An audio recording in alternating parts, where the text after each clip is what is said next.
Laura's character, this is exactly what he does. Wow, that's impressive. That's good to know. But yeah, we're back today on the Long March. Good lord, it's episode 6, 7? Oh goodness, it's been a fair few episodes of the Long March here. We're back again today with everybody except Louise, who is in the fair land of Cornwall on holiday. But there are no holidays for us in the Long March, and so we're gonna keep on going whilst Louise marches onwards from Cornwall. So let's go around the cast and crew, figure out who we are, what the fuck we're doing with our headwear, and who we're playing today. So, Tall Squirrel, how's it going, my friend? Hi, how you doing? Good to see you. I am always excited for the Long March. For a good 3 hours of cardio as we trudge through. I think the Orkin wastes now. I am playing Gavin Fjordhammer, who is sort of an old character that has participated in a couple different campaigns here on Encounter Roleplay. He is a paladin of St. Cuthbert and a death cleric of the Raven Queen. So he is trying to keep hope alive somewhat in this desolate, war-ravaged land as we try to make our way back home and to find out what exactly is going on as apparently the demon threat of the fell-touched hordes has been thwarted, but the land is torn asunder, politics are torn asunder, communities are torn asunder, and of course, that brings rise to more war. So, another uplifting campaign. Just another pick-me-up in the middle of your week, my friends, yes. Oh, yeah. The Paladin of Fields, that's right, Laura, how you doing? Fantastic. We have Laurelania back with us today. How's it going? Great. Ready to, begin this long march with our DM, who is not distracting me at all with any. I think Josh may have broken. I think this might be his psyche just smashing. It either means we're all gonna have a really great session, or something really bad is gonna come out of a hat. This is the theme. This is a clue to the theme of today's session. Did you not? No. This is what the orcs look like. Is this a Google document that you have for Gavin? Yeah, I've got that is so cool. Forget all about me, guys. Check out this Google. I'm sorry, I love shit like this. I'm great. Zune is evil. I'm ready to go. Fantastic. Fantastic. And we have Oho back with us today. How's it going, friend? I'm doing well. So my character is Aureus. He is a druid, and he's been isolated his whole life, but as he was commanded by his god Sylvanus to come here to basically stop the spreading of the fiend touch that was killing nature. Obviously something that Druid would be very against. But because he was so isolated, he's starting to slowly become a very hateful character towards the world as is. He finds that not only are the fiend touch becoming quite detrimental to nature, he finds that even his own kin, the Druids, are very detrimental to the very teachings of Sylvanus. So he's slowly starting to hate everything around him. He's slowly starting to go insane, so... Fantastic. And I, of course, will be playing Gregor Toscan, who is the foul-mouthed but still lovable dwarven fighter / warlock. Gregor is probably the most impatient one of the group. He's pretty upset now that the war has been over, and so Gregor's kind of looking for more war. He's kind of gotten used to being a soldier, and now doesn't want to change that way of life. So he's going to follow these guys because they're very effective at murdering people. And that honestly is the most important thing for him. And as we continue to watch Josh's psyche spiral out of control, I'll remind you guys how to interact with today's show today. Mexican out of 10, got an 11 out of 10 for that. Yeah, I like it, okay.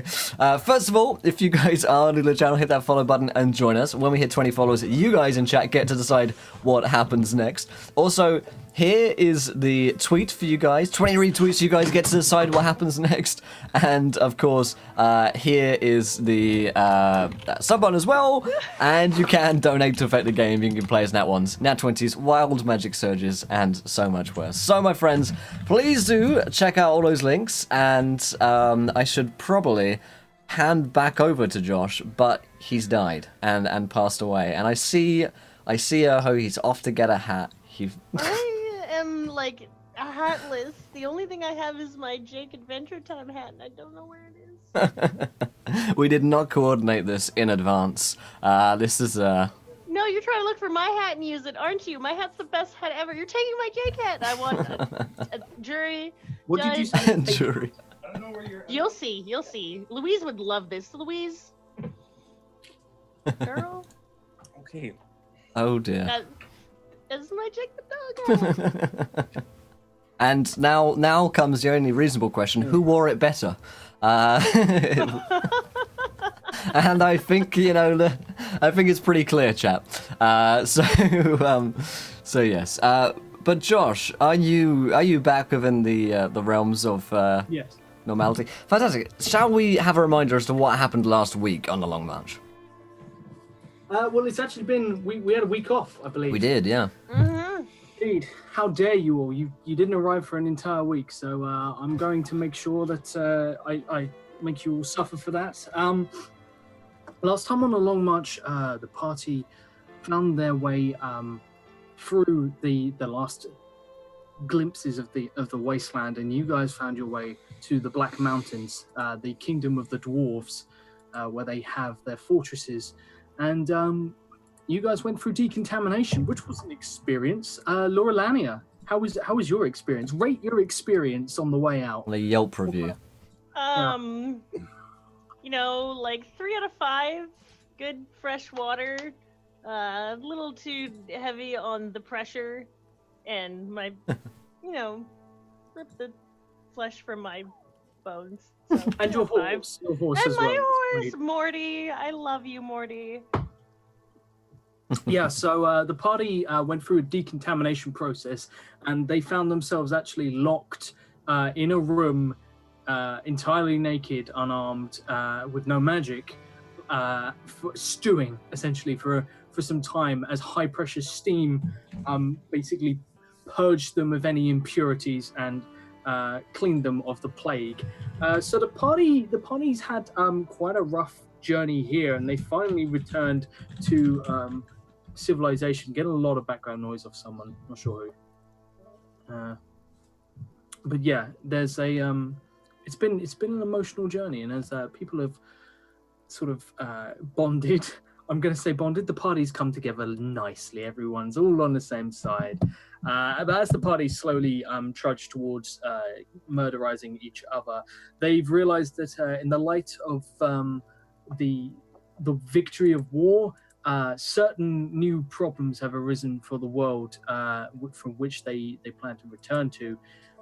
There has been open rebellion. There has been plots to overtake weakened kingdoms. There has been a hostile takeover of lands, and everything's getting a bit crazy and out of control. The party's closest port would be the Orc territories. These are sort of vast. Sounds really nice. Yeah, I know, isn't it just? The Orc territories were given over to the Orcs as a sort of part of a deal with the dwarves, that they would supply the dwarves with food, and in exchange the dwarves would supply them with arms and weapons. So the Orc territories have been settled for a good 20 years and are pretty much filled with nomadic tribes of Orc.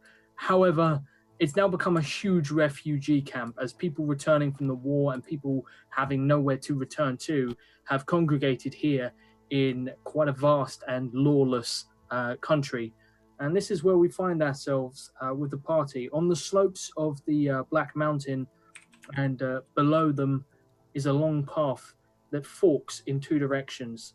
To the south is the dead city or the dead kingdom of Zamora, and to the north is the Orc territories. And even from here, you can see smoke rising from 1,000 campfires, as this place is probably more populated and full with more civilians than you've seen in most of your time in this war. So it's a very alien landscape. There are clearer drawings on the map. I'm a little bit confused on all the lines. I mean, they meant something 2 weeks ago. I'm sure. Yeah, okay. So we're either going Orcs or Deadlands. That sounds great. How long ago is Deadlands? It's just like last week dead, yeah. Like last week dead? Like forever dead? Well over 500 years dead. Okay. Well. So ruins and Yeah. undead and ghosts. Zamora was an Have you attempt. freed me of my curse yet? So I can cast necrotic. Because if I can cast necrotic spells, I want to go south all of a sudden. Checking out the dead bodies there. We might pick up a few new things. Yeah, we didn't talk about that. Few Of how new long? mods. Because we were right at the very end of our last episode, Josh. How long were we under the mountain? You guys were under the mountain for maybe 4-5 days of being traveling there through corridors, being purged, and then getting your rest so you could actually set off without being violently beaten to death by small badgers and other rodent life. You guys are pretty fucked off. Well, but so I mean, being in a Dwarven sort of enclave like that, would Gavin have had time to make repairs to his armor? I mean, I'm sure there'd be forges and anvils and all that good kind of stuff. Yeah, I'm going to say you could request it. You wouldn't be able to work on it yourself. They don't permit outsiders, especially people who are not Dwarven, inside the foundries, the forges, and the workshops. As you've seen sort of with the behemoths that marched forth from the Black Mountains, they have technology there that they do not share with the outside world. Okay. So you could certainly inquire. I'm going to just say, give me a persuasion check. See how, because they've got a lot of stuff on, but you put a challenge in front of a dwarf and phrase it right, and he might. Does it help that I speak Dwarvish and one of my trainers was in fact a dwarf? I'm going to say it will definitely help. What exactly do you ask of one of the? He's one of the forge hands. He's not anyone in particularly important. They don't seem to have sent anyone off of high rank to see you, but there's a dwarf who is willing to take a look at the armor at the very least. Oh, good sir. Does this seem like he's a master craftsman, or is he just a someone who could get me to a master craftsman? He looks like the kind of person who might carry stuff to a master craftsman, but I mean, all dwarves are sort of renowned for having a smith trade. Good dwarf. I understand your customs under the mountain regarding your forges and craft areas. However, as you can see, my armor suffered some grievous damage, and while I know there are customs within, and I'm going to do all this in Dwarvish, there are customs under the mountain regarding myself repairing it. Certainly any assistance, or if there are any areas maybe reserved for apprentice that I could just get an anvil and a forge outside of the main workshops, I could certainly do the repairs myself, or I'd be more than happy to trade in raw materials if one of your craftsmen would be willing to assist me, or to do it themselves, understanding your customs regarding your technology. Give me that persuasion roll. I have advantage by chance?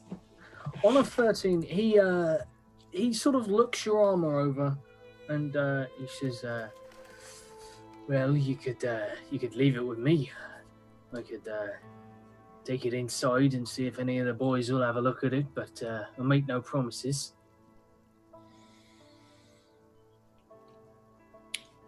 I'd back Gavin up on this one. Okay. And I, make sure you do. Question, has Gregor put clothing on yet? Yeah, at this point in time, some amount of clothing is definitely on. He's got his dwarven plate armor on, so I'm basically like a moving, like, Lego person, is how I imagine he moves, quite mechanically. Yeah, I'm like, make sure you do help him out, lad, because, look at this, and I kind of, like, tap my own armor, and, see, some good stuff. I want him to have the same as me, or at least similar. Not the same, actually, because mine's already good, but at least a little bit good.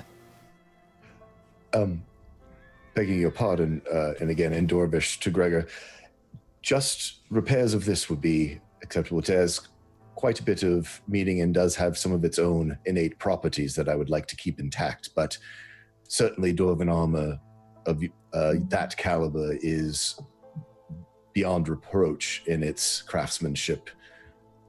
I'm just a simple man, though. I would rather stay with my splint mail if that is possible. Actually, here's a good question for you. If I let them work on it, am I going to screw up my enchantments on this? Is this something I need to fix myself so I can keep it with its enchantment? Josh? Because in that case, I would not even ask. I would just plan on doing it myself out in the world. Remind me of the enchantments. It's St. Cuthbert's. I mean, it is dedicated to St. Cuthbert, so it might be that I need to work on it. Or your call. They look it over, and I mean, the dwarfs. He's not really taking his eyes off it. This is a work of love. Gavin has compiled this out of 1,000,000,001 other pieces, and I mean, it's certainly unique. Especially, it's not particularly well made, but it's unique and it's got something about it. And he nods, seemingly appreciates the sentimental side of things, and he says, Personally, I feel a little naked outside my armor, so I understand. And it looks like it looks shit, but I understand that it's personal. I tell you what, I can see what I can do about getting some materials, but this looks like the kind of work best taken on by yourself. Understood. I do appreciate it, yes. I do have, I can pay certainly for any materials that you might be able to spare. I understand it is, we have just recently left a war and that you might be strapped for materials. Materials that we've got plenty of. There is something you could do for me in exchange. Certainly. There's a tavern. It's down in the old Orc territories. It's one of the furthest south. Probably be one of the first proper buildings you come across. Goes by the name of the Pissed Fox. There's a barkeep there. Used to do some trade with us. We'd like you to pass a message on for us, if that's okay. And, by all means, that is where we intend on traveling. He goes over and grabs what looks like a small tile, almost like a bathroom tile, like of size, so it's not particularly big. And as he gets it, he takes a very fine, it almost looks like a tattoo gun, and he grabs it and turns a dial on the side, and as a pressure gauge builds, he places the tip of the needle, and you watch as this thing sort of spews the tiniest little pinpricks of lava, and he actually burns into the rock some runes in Dwarvish. But before anyone can read it, he clicks something on the side, and the whole thing seems to shuffle like a puzzle. Thank you, my friend Fulgo. How you doing, buddy? Passes it over to you. This now almost Rubik's Cube style puzzle, and he says, "You should know how to get into it. It's just we don't pass messages very often." Understood. And this barkeep's name? Clay.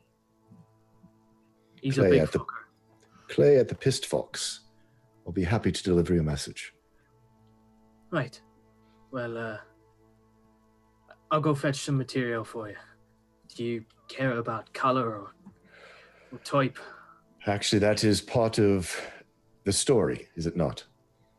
Whatever you can spare. Whatever. I might have something. Very good.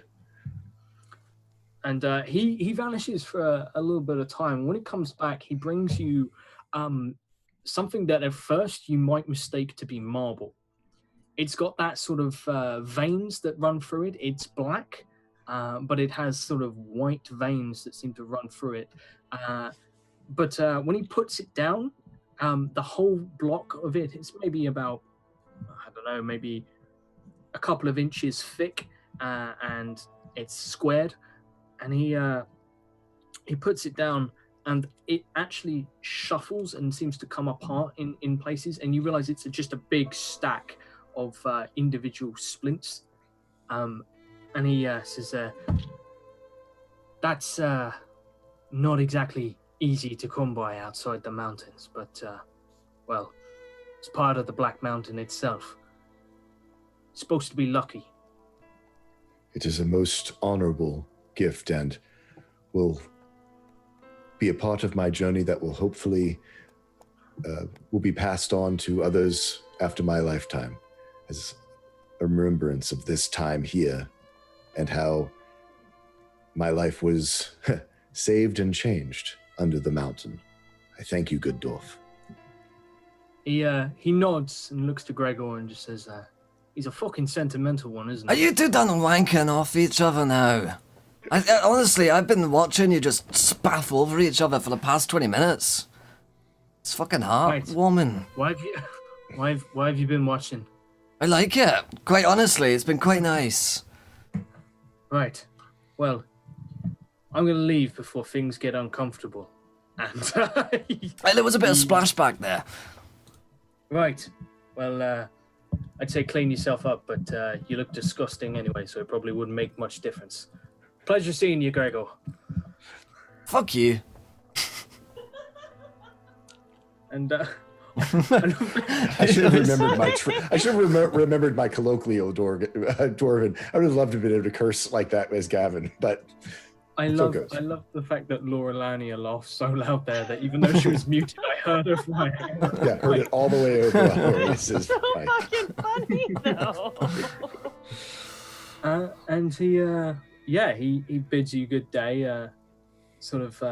Heads back in, and for the briefest of seconds, he opens this door, and you will hear heavy hammering in the distance, metal being worked, and you actually feel like every time he opens the door, it's like a different climate in that corridor, and there's a light coming from it. It's quite clearly leads to a huge foundry, and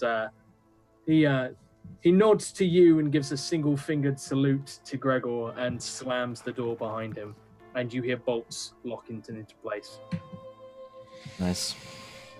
All right then, so you lot, we've got a decision to make. Are we going to go north and fight some orcs, or are we going to go south and fight some dead people?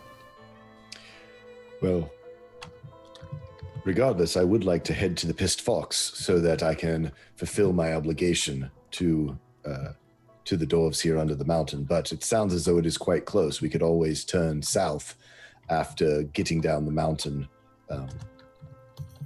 and then go on from there. Who knows what we might find? Hey, I'm up for north. I would proceed to the south if I had any choice. The area should be checked to make sure that it is properly cleansed of the plague. There's no point in us going north and forgetting all of the dangers to the south. Aren't we good people? I say, looking at Gavin. I don't know. Strike a chord in his savior. But as you heard, the refugees all from the war are to the north in the Orcan territories. They have not ventured into, just lost the name, Zangermarsh. Zangermarsh? Sorry. Zangermarsh. Of Outlands. It's been a little while. So what I'll do, I'll give you a quick refresher. So the Orc territories are to the north. Is mostly a huge refugee camp, along with nomadic tribal orcs who aren't feared. They're accepted in society. However, they have their own customs, and their customs very much go in this land. So it's a bit of a clusterfuck, and it's a bit lawless up there. To the south, there is the wonderful Zamora, which Zamora is a dead marshland. It was an elvish kingdom. It was a planned elvish kingdom. They didn't stand for very long. They were killed. They were crushed. But they were pretty much. I mean, there were drow, there were high elves. Anyone who had a problem with their own government was welcome in Zamora, and it was very much survival of the fittest, and a bit of a pit of snakes. And then there's Breckendale, which is the large shielded crest of blue and gold. which is just to the left of the Orc territories. That's a human kingdom and is very aggressive. Breckendale is human only and very much looking to expand. So they've got a lot of territory all around them, which is right for the taking. Where are the druids again? There's like an alliance of druids and farmhands. There is indeed. The Alliance of Druids and Farmhands make up the New Freefields Coalition, which is this central forest area here. It is, so far as anyone knows, the entirety of the forest is controlled by the Druids, though how settled it is unknown. And the southern half, maybe even 2/3 of the Kingdom of Rivercroft just here is actually now owned by the New Freefields Coalition. And they are holding all of that territory by force, if necessary. From what you know, they have almost all of the food in this land. So that kind of makes them, so far as everyone's strengths goes, Amora is a dead land where people just don't come back from usually. Rivercroft is next to uninhabited at this point. There's people to the north, but apart from that, it's pretty much been taken over. Breckendale still has the largest military force and is pretty against anyone that is not human. The Orc territories are a bit of a powder keg of anyone and everyone, lawless and has no real government. It's just a band of Orc tribes and a shit ton of refugees who have taken up lodgings in their territory, which they seem to be okay with. But Right. I mean, Orius now. So he's this whole time he's been carrying around a book that he's found. I don't know if anyone else has noticed, but he holds the Not book. at all. Haven't noticed. You haven't noticed that? So my character, he doesn't have a backpack or anything. So everything he has on him, he just carries with him. He's got a pouch for his gold he has, obviously, but he's been carrying a book with him. And he looks down at the book and then he looks back at the party. I don't know if anyone notices that, but Orius says, "We should travel the quickest way to my brethren druids. I wish to understand why they are going out of their way to withhold the bountiful nutrition of nature from the other living creatures. They seem to be interrupting this cycle." If you are concerned about the tradition of nature and spreading the goodwill of life, should we not return to the dead marshes so that you could take a plagued spot and make it whole once again? I don't know about dead marshes. That sounds kind of bad, you know, like dead people and that. And you said the plague might be there, and I don't really want to get the plague again, because you got to go for that fucking pressure thing all over again. I'd rather go and slay some orcs, quite honestly. Got a bit of racial tension there that I'd like to take out on them. I look around at the companions and I say, going through Breckendale is not advised.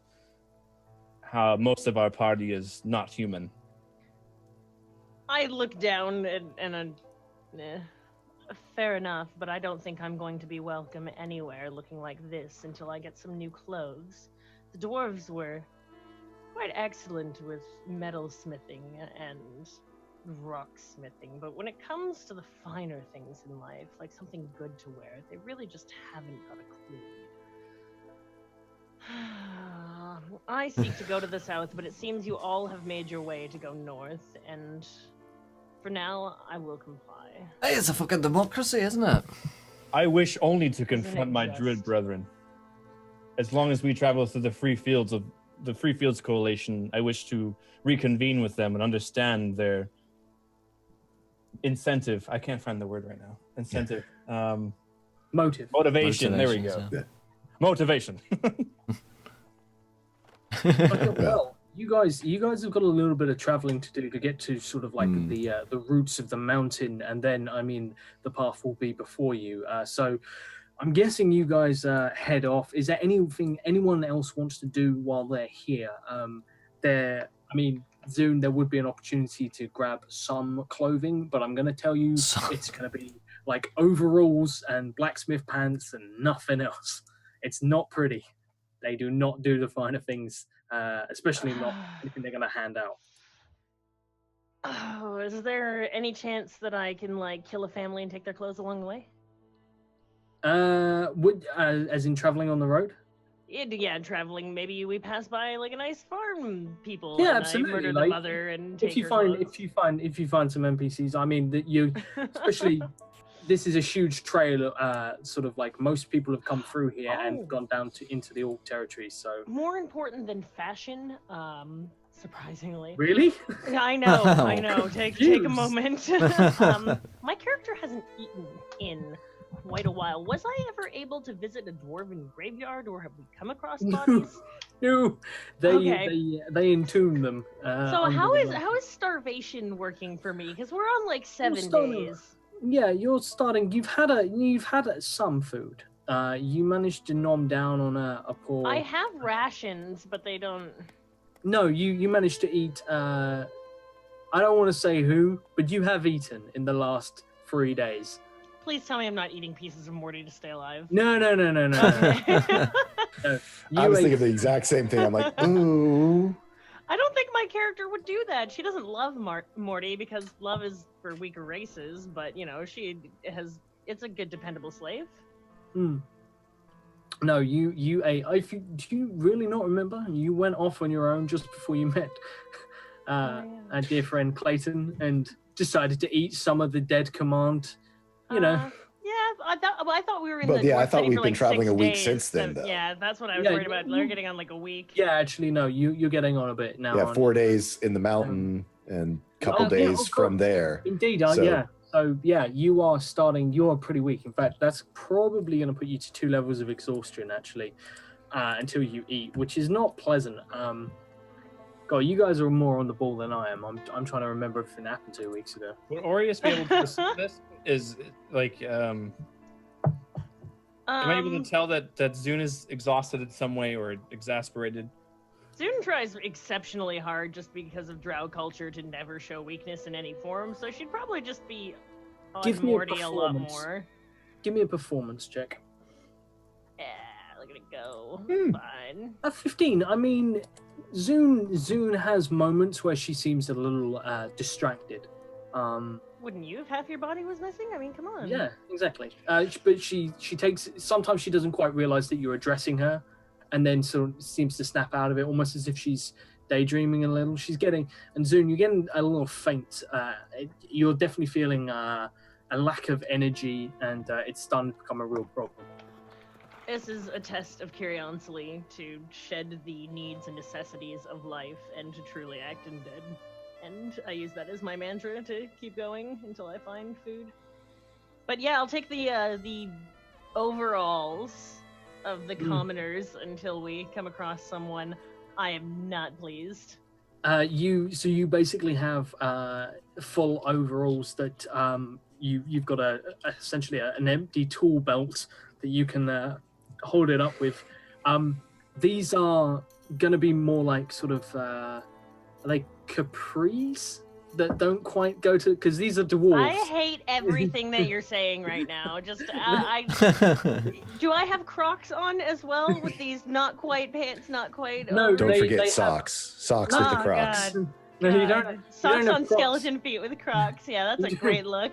You don't need Crocs. Don't worry about it. You don't need Crocs. You see, they have what they called jelly shoes. So they're really comfortable, and they're made of like this sort of byproduct of the forge and dwarven mead and various other things. No, that you have a pair of boots that are offered to you, which are they're quite tight and a little small, and you also have a pair of overalls, so you can basically do it up and have a full suit of clothing on that doesn't quite reach your wrists and doesn't quite reach your ankles.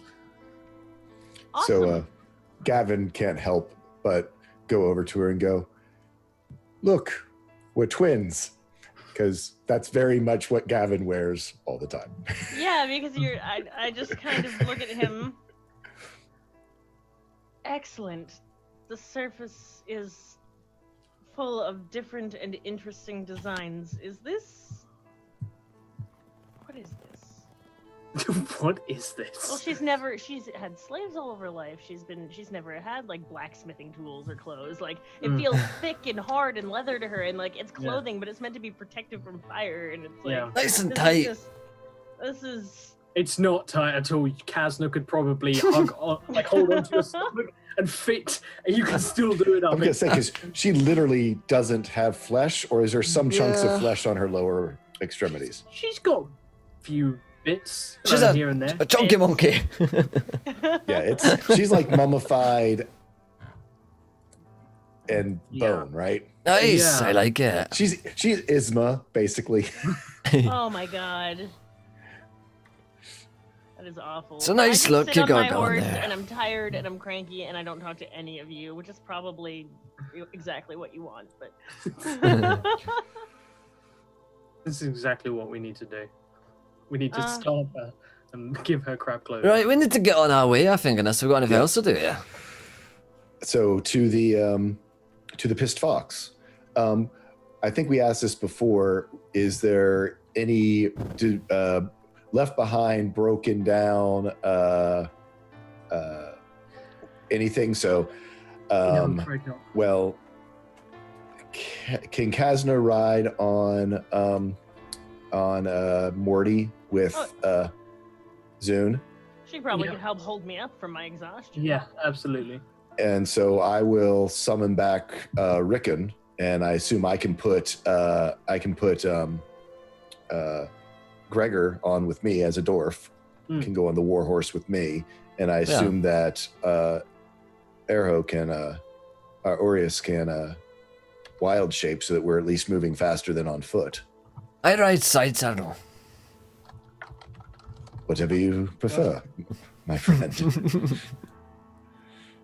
Or he looks back at him in Dwarven, trying to remember, so his Dwarven, whatever you fucking prefer, my friend. Hey, there you go.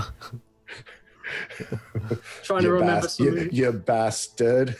Trying He to remember grins. some of that dwarven punctuation. Yes. It's actually an umlaut, An umlaut. which means fuck. Then Aureus takes into consideration Gavin's plan, and with a smirk on his face, he says, "A wise decision." And then he turns into a giant eagle, and away he goes. Whoosh. And you hear that eagle caw, like only an American could hear. And this giant eagle takes off, and somewhere there are just tears are being streaming down someone's face as he just salutes patriotically. But yeah, back in the real world of fantasy. The real world of Yeah, I was gonna fantasy. say. If this is the Yeah. real world, sweet. Yeah, you guys make your way down the mountain range, and I mean it's a pretty uneventful journey. There's next to nothing down here, but you will see life. And Aureus, as you're flying over, you will see life and green. There is grass, there are trees, there are shrubs. To the south, you see thick mists and fog that hang over Zamora. In patches, and from your aerial perspective you will catch glimpses where it's not quite there's gaps in it, and you can see what looks like sleek elven architecture that is fallen and decaying and is sinking into the ground, into the marshes themselves. So they stick up at uneven angles. You can see what look like temples that are, the spires have snapped clean off and they are listing at about a 45-degree angle, half of them buried and being reclaimed by thick vines. So it's quite an intimidating, imposing place. And to your north, you will be able to see tents in almost every direction, filling these orc territories in an unholy cluster. These tents all seem to be built up into huge conclaves that are built around already pre-existing small structures. There's very little in the way of townships. They just look like there's inns, taverns, maybe the occasional shop or a farm or a homestead, and people have just gathered around them and set up shop. There are people in every direction. There are fires, and like even from up here, being a giant eagle, you catch sight of what looks like fighting, drinking, and all manner of other debauchery, as this place has become quite a lawless town or a lawless country. But you don't seem to see any organization to it. It is very chaotic and sporadic. Is Aureus going ahead?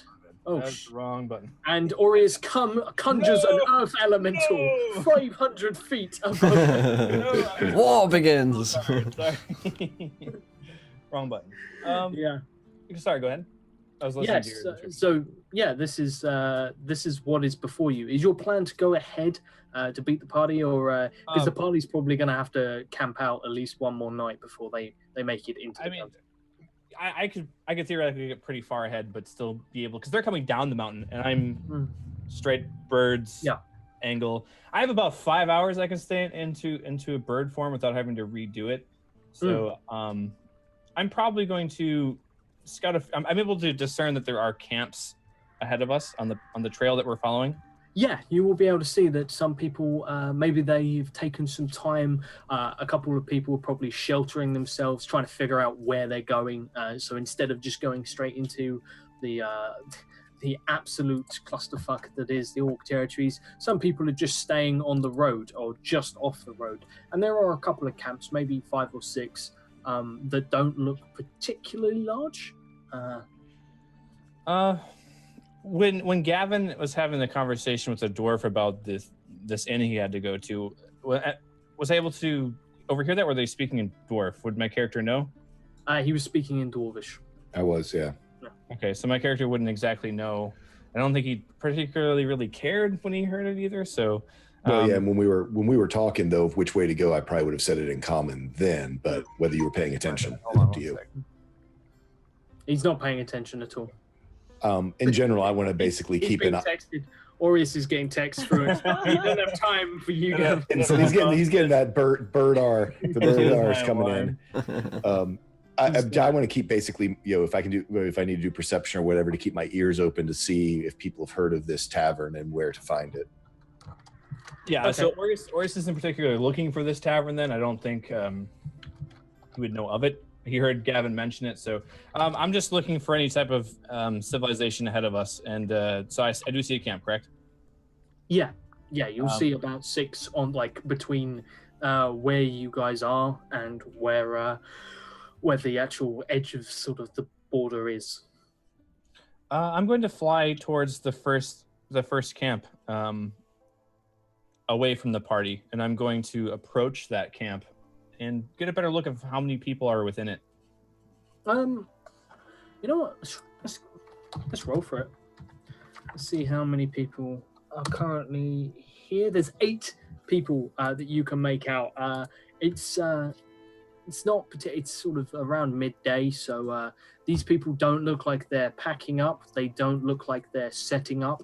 They look like they've been here a little while.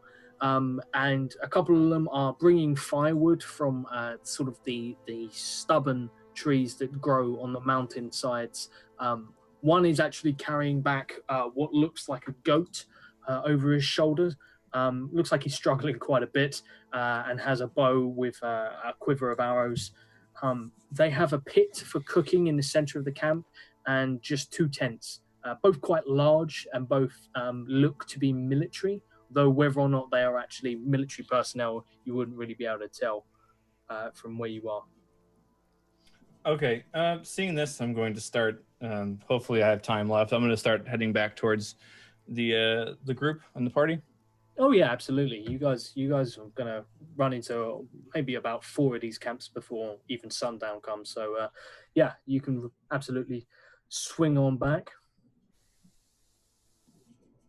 And as Aureus approaches, he's going to unfurl from his bird form. Oh my god! Holy shit! Approach the camp, or approach the party, and he's going to inform a whole them lot of feathers. that, there's a camp of 8 soldier-like folk ahead on this trail. I was able to discern it.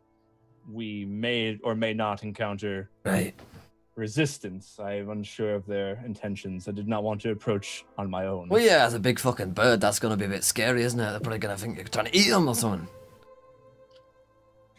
I would assume most who are in this area are just trying to survive, but sometimes survival does mean taking opportunities when and he sort of looks around as come riding down the road. Right. We can deal with them if we need to. But maybe They seem to have quite a few supplies and resources. I suggest that we ambush and kill them all. Take them for what they have. Zoon looks up from reading her book. suddenly and, interested. She's just going through her studies and Fine of practicing her stuff like she does every day, and trying to hide how Kazna- tired she is, and looks up slowly into. I'm sorry, it's been a long march. Oh god, there it is. Every time. And I thought I just heard you suggest that we kill all of them. They would impede our cause. Perhaps it's a risk I wish not to take. I close my book and I put it away, and I stand and I walk towards him, and I just kind of keep like an absolute. Or I get off Morty, I stand, I walk towards him, I keep a calm vestige, and I inquire again. So, you're saying that the best route to. What is it that you want out of killing them and taking their supplies? I look around us and I said, we have none, and they have plenty. Wait, this is weird. The two of you are agreeing on something. I also actually tend to agree that this is I don't like it. strange. Kazna just looks confused. I don't like it, Kazna. I don't like it. I mean, Gavin's taken aback by this whole change in attitude from Oris. I'd like to insight check him. I'm feeling the same way. He's gone from. Sorry. May I also please have an insight check? Let's do it. Yeah, absolutely. Insight check away. Oh wait, do I have any nat 20s left? Damn. No, No, I've got one on 20. That is definitely it. Okay, well. Perfect. Laurelania, Aureus is an entirely alien species to you suddenly. You have no concept of what is going on in any way. It's the exhaustion. I'm so School. hungry. I just kind of put my hand up to the bridge of my nose and pinch it and go, "You are a mystery." And I go and sit down and open my book again. I'm inclined to think that maybe we don't just butcher people, but I mean, if we have to, we can, of course. But I prefer to look them in the eyes rather than butchering them in their sleep or something. I like a good fight. Why don't we say where? Why don't? How about this? Why don't me and Gavin go in for a wee chat with them? And you guys can be ready to ambush them if we give you the signal. Because you guys are both fucking crazy at this point.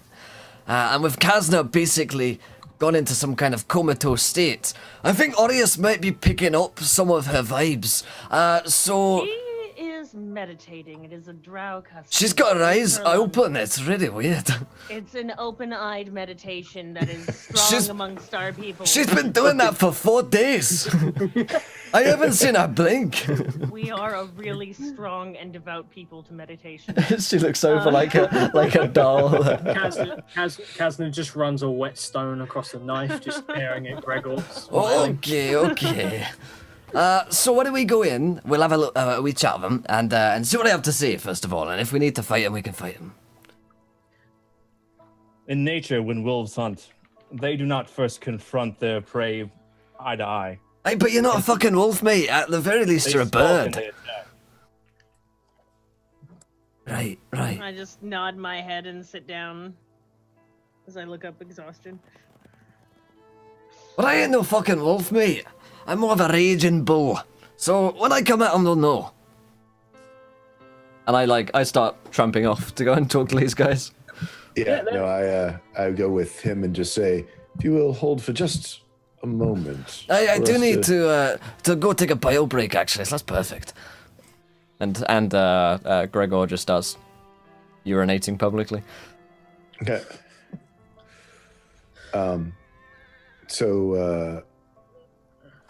Very, very well. If this is the action you wish to take, I can't say I didn't warn you.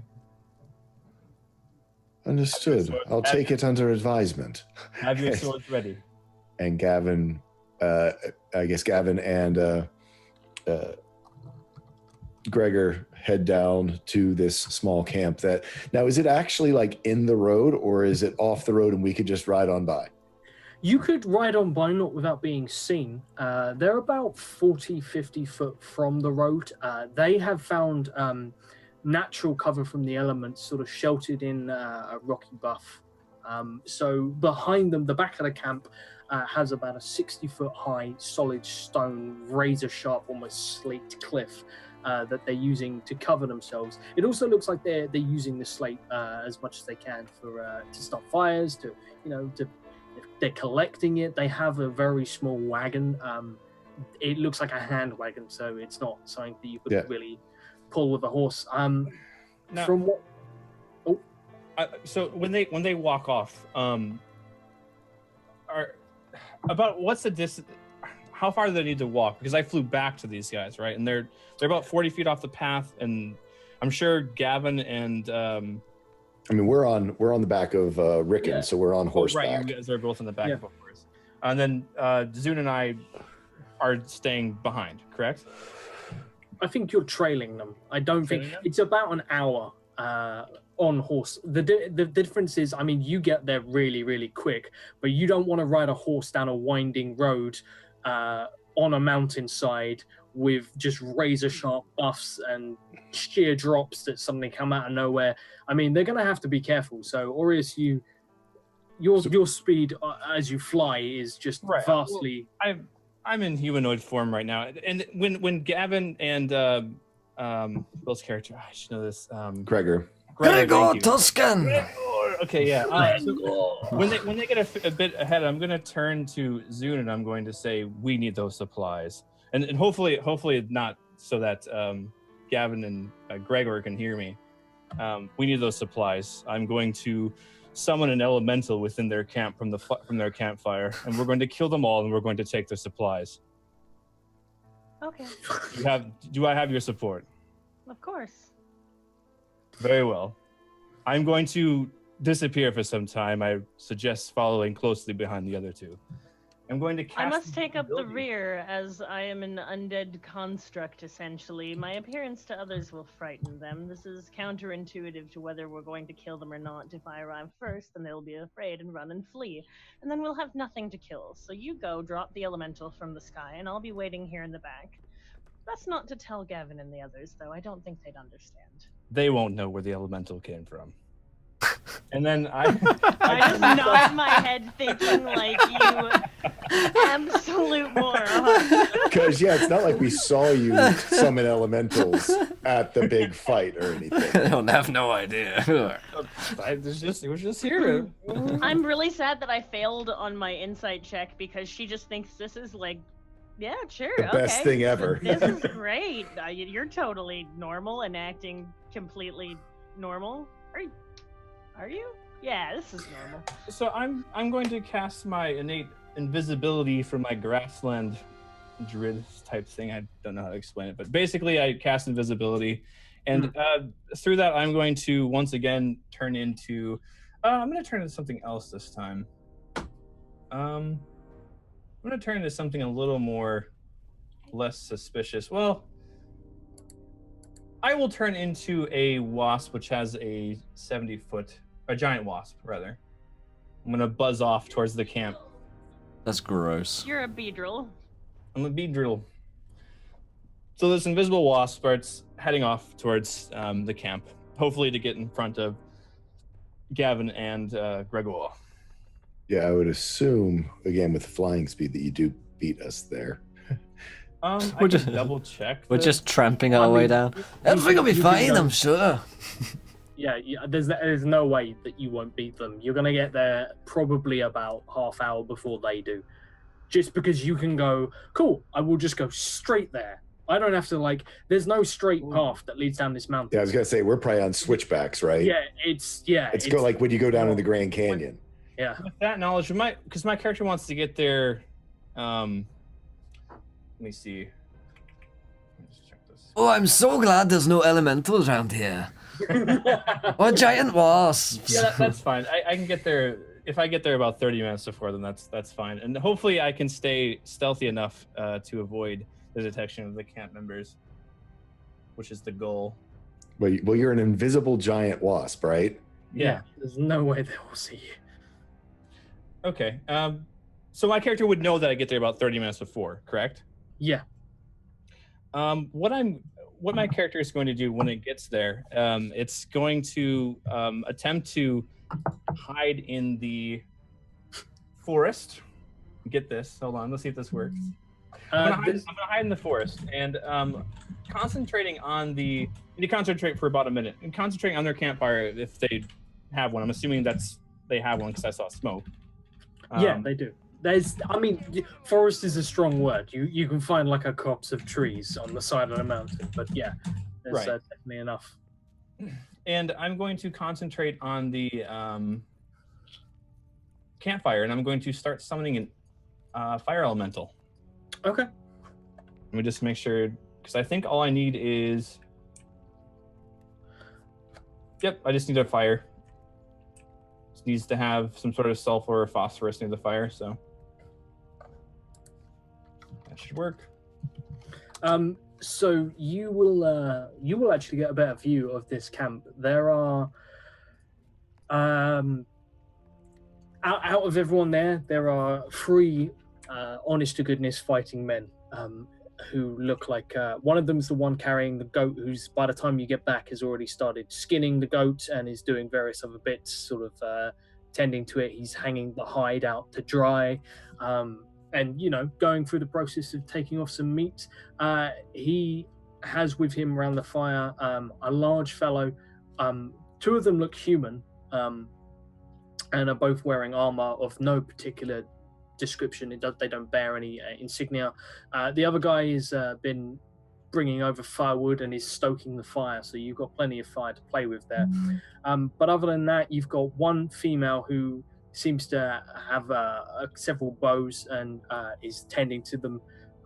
And other than that, there are 2 kids who look like they're in their teens, who are probably squires of sorts, or have been serving as squires. There's a woman who is holding a child who looks to be quite young. And other than that, there's one other man who just entirely looks out of place here. Is wearing sort of robes, but doesn't seem to. He doesn't like have a staff. He's not big and flamboyant. He's just wearing simple robes and has a very short military haircut. And he's currently reading to the 2 younger ones, the 2 teenagers. So this is not quite a military camp, but that's just what you see before you get down to it. You're muted. You are muted, Reno. Yeah, my bad. As long as Aureus is able to take cover in the trees and he needs to concentrate for about a minute to actually make the elemental spring from the fire. So he's going to. It does have a verbal and somatic component to it, so I'm not sure if that's the case. I think what I'll do before I start casting this, I'm going to use Druidcraft to kind of make. I'll put that in. I'm just going to make some gentle gusts of air, some sort of sensory effect to create noise to help kind of mask the verbal, which is what my character would presume would mask the verbal component of the spell. Okay, cool. Yeah, no problem. So yeah, you pick up sort of gusts of wind and air, and it just basically it sort of funnels down from where you are, given you've got kind of the high ground over this, and you push some gusts of air down, and they sort of whip through, which means that the air is kind of actually I guess you could push them away from them, because if you do that, it carries all your words up the mountain as opposed to down. However you want to do it, you can absolutely mask your voice. Sure, yeah. I'm just going to create small sensory wind puffs and gusts of wind. Nothing too serious. And, it's a nice breeze around here, isn't it, Gavin? Everyone notices the nice breeze. Oh, that's nice. Oh. Yeah, I wonder if there's an air elemental around here. Yeah. Oh, it's almost as if there is, but I know there cannot be. That's impossible. Anyway, let's go talk to these orcs. Yeah, lovely breeze. Yes, I'm practicing my Dwarven. Lovely fucking breeze. There you go. Such a time to be alive and healthy. Yes. And safe. Not being attacked. Yes. So Yeah, no. Just so you know, you are going to have to shapeshift back into Yes. normal self. So It would break shapeshift because I can't do verbal components as a shapeshift or indeed. And I would also break my invisibility as well. Yeah, because that's a Yeah, concentration. but A spell, you are up high. So you sort of sit there and you gaze into the flames, and there's like a moment of there's a moment where you watch the fire sort of starts to build, and the guy who's skinning the goat, he looks at it curiously, looks to his friend and holds up a hand as this guy is literally like piling on logs, and the flames are just growing, and he's just like, hold up, mate. I think that's enough. I'm like, fucking hell. What was on those logs? And he's just like, no, it's just, I just cut them. I don't know. Well, it means we got more firewood. And he starts to stack them by the side. These were my buttered logs. These are petroleum logs Yes. fresh from the petroleum tree. And so he sort of sits, looks a little confused, and he sort of carefully lifts this goat off of his lap, stands up off of the tree stump that he's sat on, and he goes over to the fire, gets even closer, and picks up a stick and starts prodding at the embers, and the fire just begins to build and build, and he starts to look a little worried, and he turns and he calls out and says, "Father, do us a favor, take the young ones and just take them into the tent or something. I don't know what's going on here." And the old man sort of nods, and he gets these two boys up and just says, "Come on, we'll take your mother and we'll head inside." And they usher them in, leaving just 3 individuals standing out, all seeming to be of the soldierly sort. And this guy is poking at the flames, and suddenly a hand made entirely of flames reaches back and grabs his wrist, and he begins to scream as his skin begins to burn. These men are not wearing armor. They are currently don't need to. They're safe. They're hidden away on the mountainside. They are all armed, but yeah, this is not good for them. And as he sort of like pulls back, he pulls something out of the flames.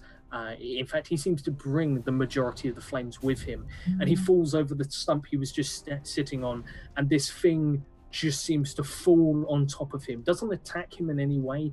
It just seems to sort of lay upon him, and all of his clothing just catches on fire, and he begins to scream bloody murder. And you guys are going to hear this. I was going to say, do we hear this? Yeah, you hear What's that? echoing. They're quite faint because there's plenty of cover between you two. There's plenty of rocks, but it echoes in really confusing fashions. And this man sort of like picks himself up as he begins to scream. His friend now has a bow, and she's nocked an arrow and has sort of half drawn it, but she's just looking at basically a man on fire and can't really seem to understand what's going on. Or you see the children get taken into the tent. Yeah. So everyone's Burn the tent. I like where this is going. Orius is going. If he sees his elemental now full fruition, he's going to give a verbal command to his. Okay, that was your elemental, not something else coming out of the fire. Okay. I'm going to tell the elemental to burn the tent. So you call out, and people, one of them hears a voice, but in all the confusion, he's not ready for this in any way. He's standing there, he's got a woodsman's axe, and he looks to his friend and watches as his friend collapses on the floor and leaves behind almost like in cartoons where they leave behind like a dust cloud shaped like them, except this is just a burning inferno of a shape vaguely like a humanoid. And he falls to the floor, and this humanoid blaze turns slowly and extends 2 hands out, and the entire tent erupts into flames as gouts of fire hit it, torching it. And unfortunately, this tent is sort of to shelter it from the wind. It's sort of pegged down with only one entrance facing out. The other entrance is just a sheer rock wall, and you hear screams as the people inside are absolutely going to perish in this fire as it just completely takes this thing. The man with the woodsman's axe comes forward and swings, and his axe goes clean through this thing, and it takes note and grabs him by the throat and lifts him in one hand. And there's a sickening crunch, barely audible, over the sound of smoldering, burning, and the sounds of screams coming from the tent. And Are we? How far away from this are we at this point? 30 minutes, you right? are unfortunately not close enough. You were All going right, to- rip. I was going to say it's combat. It's going to be done. This is going to be done in 6 seconds, 12 at most. Yeah, and Aureus, you have the pleasure of just watching as this woman who is standing there holding her bow, the arrow falls from where she's holding it, knocked in sheer fear, and she just is locked in place, doesn't seem to be able to move. The screams sort of catching in this small campsite, and as your elemental drops one dead to the floor, having entirely eviscerated the other and set on fire the tent with all of her friends and family, and probably she is left alone with no way out and seemingly unable to move. And we're going to fade to black on that as we'll find out the final scene, the final events when the rest of the party reconvenes. But Aureus, seeing this with the fire burning, reflecting in your eyes as you look down with a smile from the forest, what's your plan? I'm going to actually use. Is anyone trying to run? First of all, is anyone trying to run from this scene? There's no way they would have made it. Unfortunately, they wouldn't have left their kids, and the kids and the only person who's really had a chance to do anything, or the only person who's been alive long enough to realize this is a lost fight, is frozen in place in sheer fear. So there's just one person left, right? And the elementals killed everything, pretty much. Is that what? Leave none standing. Yeah. They'll tell the story of what you did to other people. That's what Kill them all. What I'm going to do is I'm actually going to Give in to your hatred. If you allow me to cast Kill another them all. spell, I'm going to use plant growth. And, Okay. What that does, let me take a spell slot down. Is it? I choose a point range. All normal plants in a 100-foot radius, and that center point become thick and overgrown. So all the plants in the area around the campfire, I'm going to make them thick and overgrown. So no one, if anyone's going to go through there, it's going to be very difficult terrain. Okay, your fire elemental is going to start burning some of that, just so you know, just by being, like, it moves through stuff, and that's how it does a lot of damage. So you're going to end up with a huge sort of scorch mark in the center. But yeah, she sort of is standing there, she eyes up the exit, wills her legs to move, and then realizes that she is trying to move her legs. And the grass has just grown around her legs and is actually ensnaring, almost holding her in place. And it continues to grow, and you watch, it looks like she's drowning. It looks like she's sinking slowly as these thick, very stubborn plants that grow onto the mountainside. You even see, like, from a top, you see roots come down, breaking through the slate and sort of twisting out of the side of the camp. And she looks like she's probably unable to move, and even if she could, there's no way she's going to make it. I'm going to instruct if she's the only one left alive, I'm going to instruct my fire elemental to halt, not to do anything, and I'm going to approach the woman. Okay, she sees you, but she doesn't move. She's still holding a bow outstretched, but the arrow is lost in the now overgrown undergrowth, and she slowly slackens off the string, no longer having the strength. It looks like just all the strength has gone from her, but she's still holding it as if it is loaded, as if it will defend her in some way. I'll approach her, and I look at the fire and the tents and the dead sheep, and I'm going to say, "You've interfered with the balance for the last time. Kill her," I say to the fire elemental. She just shakes on the spot, looks terrified, and the fire elemental steps forward, and reaches out and places its hand over hers, and there is a sudden snap as the snap of the bow limb breaking, and it grabs a piece on either side of this broken bow and just drapes the string around her neck, and she just is paralyzed with fear, and suddenly its hands flare and fire travels down, and this flaming garrote caught round her throat tightens, and with a sudden flex, both arms extend outwards, and the string is now unknotted as her head rolls from her body. Very, very good. You've served me and Sylvanus well this day. You are dismissed. It suddenly flares brightly and flickers out and leaves a small smoldering pile of ash on the floor, a perfectly burnt circle where all of the element sort of comes to rest.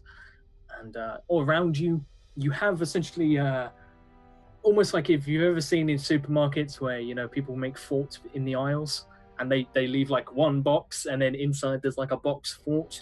It's essentially that. It's overgrown. To the outside it looks overgrown and impossible to pass through, but in the center there's a huge burnt section in the middle, and plenty of smoke is now rising.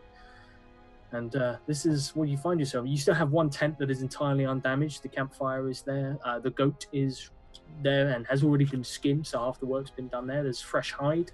There's a couple of weapons kicking around, and there will most definitely be gold and food and other bits. But what's your plan? Are you leaving, or are you staying? No, I'm going to start ravaging through the goods. I'm going to see what they had. Give me an investigation check. And wait for my companions to hopefully arrive.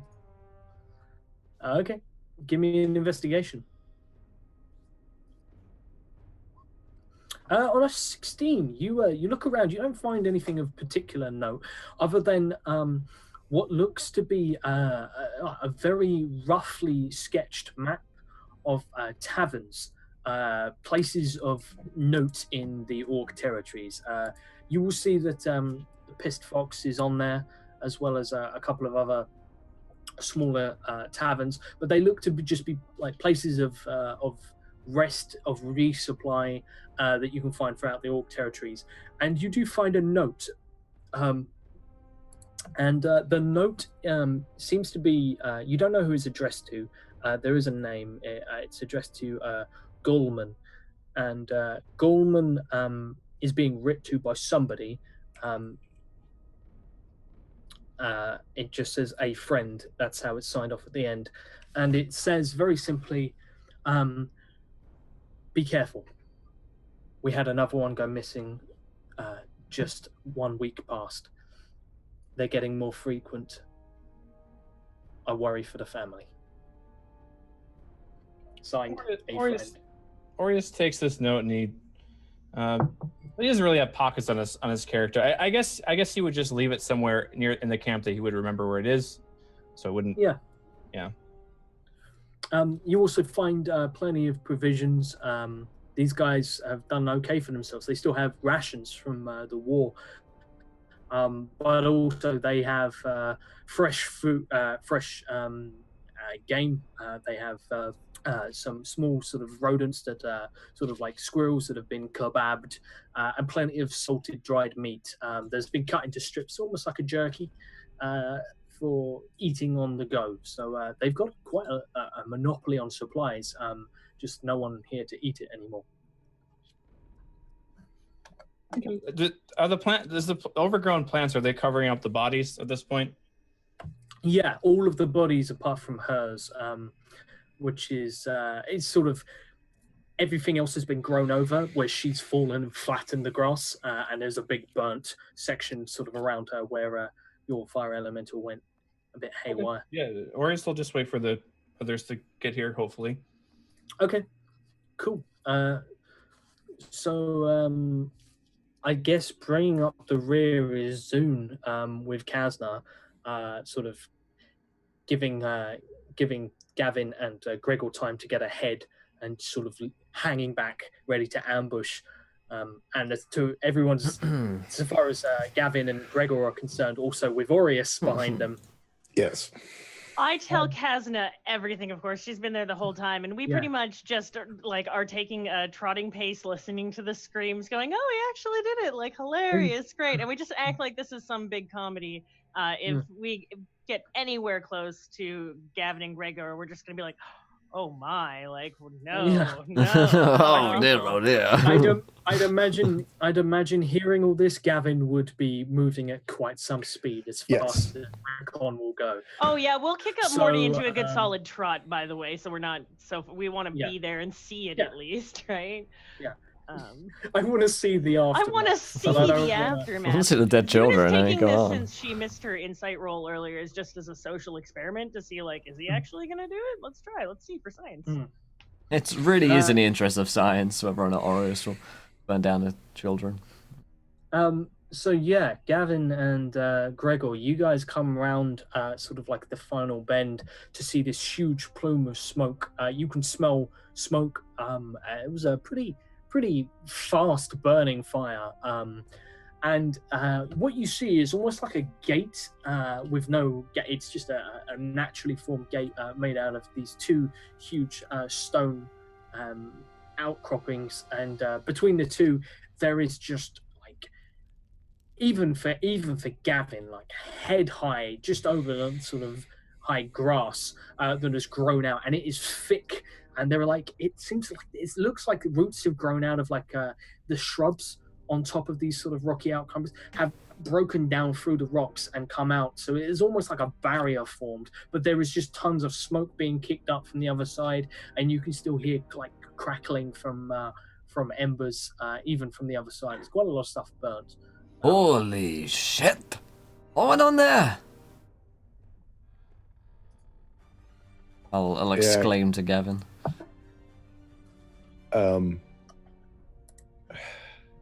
Gavin gets off the horse and seeing there's fire, having known that there was people down here before, grabs his maul and sort of goes hurriedly forward. That is also a viewer decision, Josh. I had 20 followers. Okay, I'm kind of tempted to say, what is the next camp that Aureus just fucking murderizes?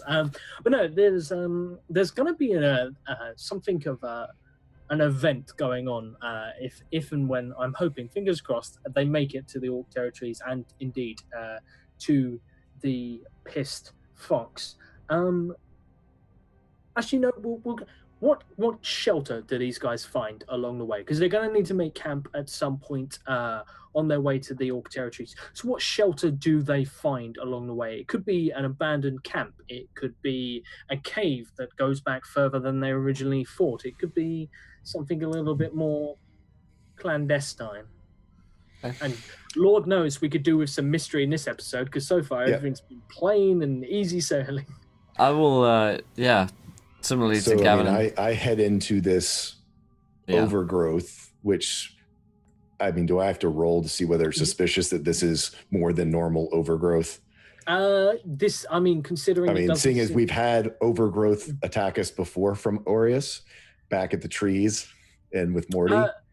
Is it that? You look around, it doesn't move. It doesn't continue to move. It's just overgrown. You notice it's not just like the camp itself. Around the area, like trees have like their roots have come through and they sort of like twist across the path. It looks to be a little bit more widespread than just specifically around the camp. It definitely doesn't look natural. So far as to get in there, you are going to need to cut your way through, but nothing is going to impede your path. Nothing's going to actually try and stop you. It's just fucking a lot of brush. Are we able to even recognize that there was a camp here once? You can see smoke rising, and it looks like it was a good position. Aureus said that there was a camp here. There must be. It must have been here. Maybe there's recently been a band of orcs came along. Like, maybe they're fighting each other. I mean, orcs do that. Yeah, let's proceed. Let's have an investigate around. Anyone So, alive? I'll call out for survivors to see if anyone's sort of, you know. Aureus, Can I do a you're perception? calling out. Yeah, absolutely. If I hear I'll do the same. Gregor saying, "Is anyone alive?" and Orios will say, "Quickly over here." You hear Aureus on a Rolling that 19. one. You also look around and you hear It's fine to me. very little in the way of wildlife. Right. It's definitely quiet. So I've run to Aureus' voice. How'd you get here? I 'Cause follow I think- Aureus' voice. I think he's behind Because me, I right? heard their voice too. I'm going to cast guidance on myself so I can add a D4 to an ability check the next minute or so. Okay. Just like cantrip. Okay, Yeah. cool. Can't imagine why.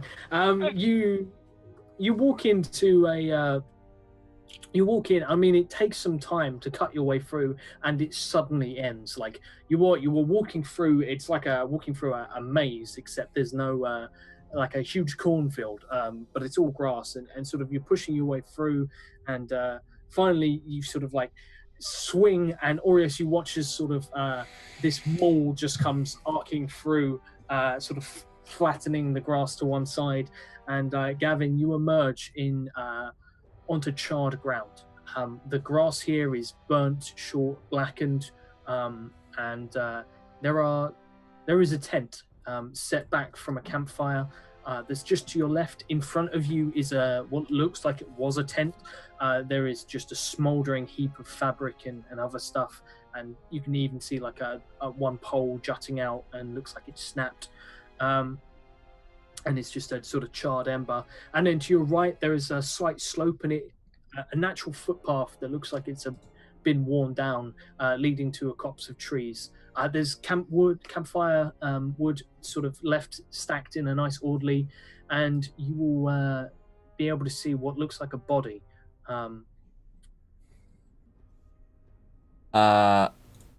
Aureus, what the hell, man? I thought this place was safe. Aureus is bent over looking at the charred ground, and he's going to look up at Gregor and say, "I'm not sure what happened here. I discovered the camp." Gonna have to insight check that, right? Go ahead. I discovered the camp, and there was charred ground all around. The overgrowth that you see now was my attempt to recover nature and the land here. You didn't call us or nothing. You approached. I arrived just shortly. Alright, well, my roll is just a flat d20, so you never know. I rolled a 6, I'm quite easily. This makes a lot of sense to me, you know. Give me a deception check, my good man. I was gonna say, I assume that's what your D4's on, right? You jerk.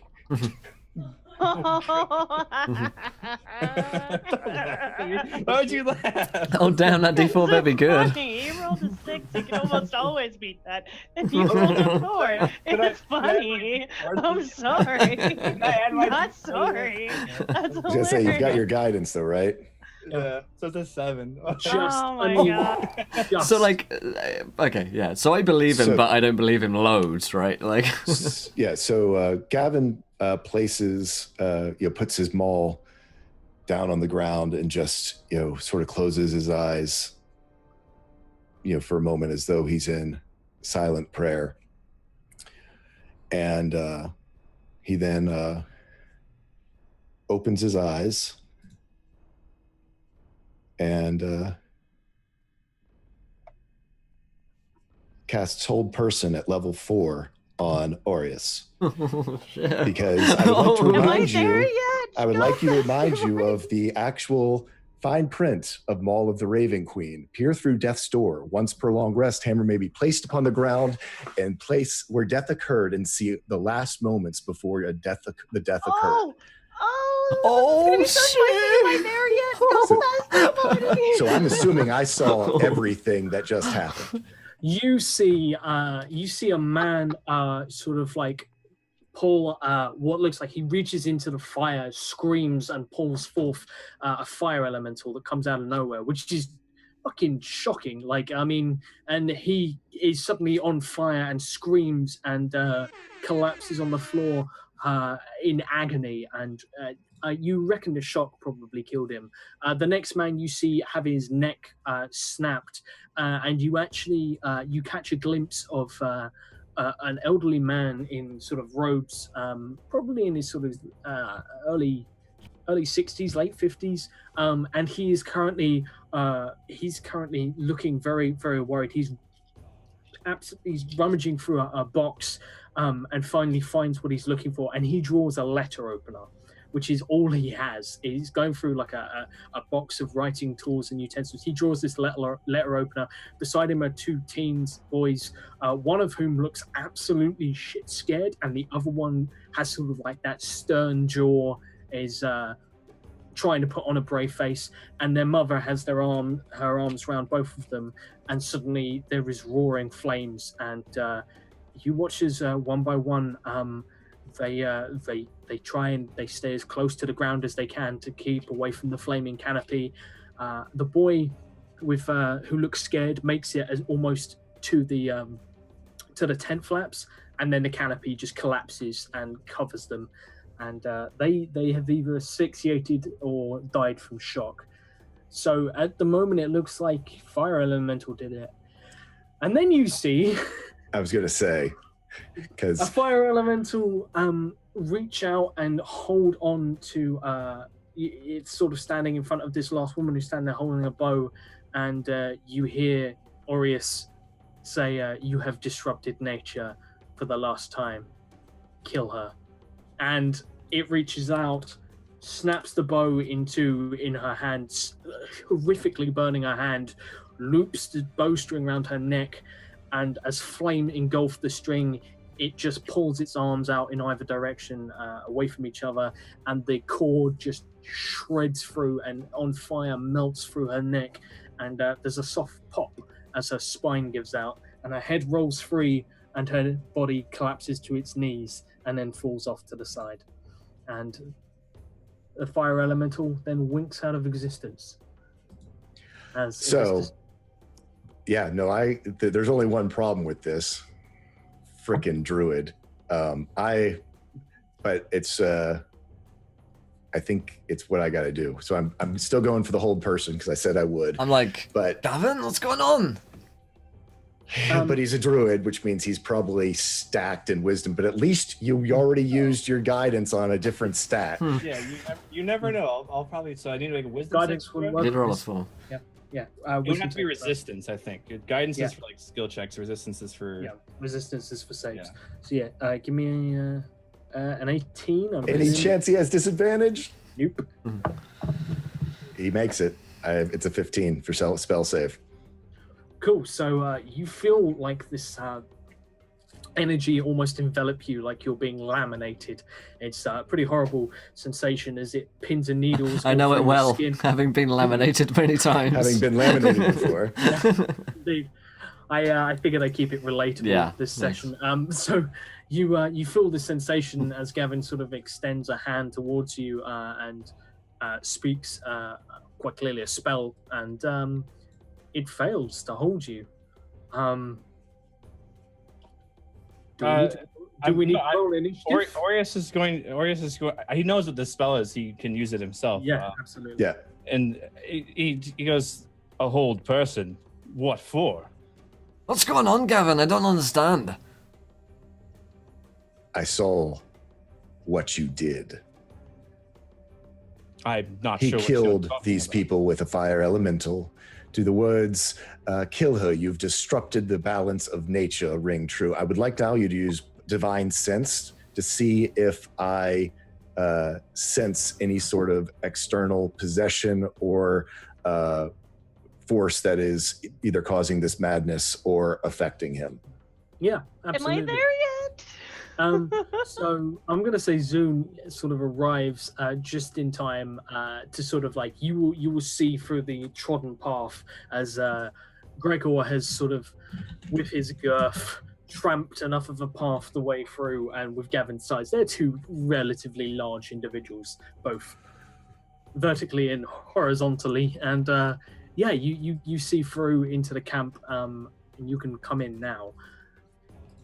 Give me that. Give me that. It's flat out. There's no roll. Divine sense is my paladin thing. Okay, cool. What you actually get is you are going to lose your sense of smell for 1 day. Me? So you won't be able to, you won't be able to taste. You won't be able to smell. How it works is with a paladin, you hear good and you smell bad. Yes. You hear stuff like almost like angelic chimes and harps, charms and everything like that. When you hear good, when you're surrounded by good, when you are surrounded by bad or near something bad, you catch a whiff of something foul. This is so foul you lose your sense of smell for a day. It comes from not Aureus, but something he's carrying, a small leather-bound black book. Okay. Can I lead Aureus, or not Aureus? Can I lead Morty to start feeding on the dead bodies and see if he eats them? So, Zune, you come in and find sort of like almost like a triangle.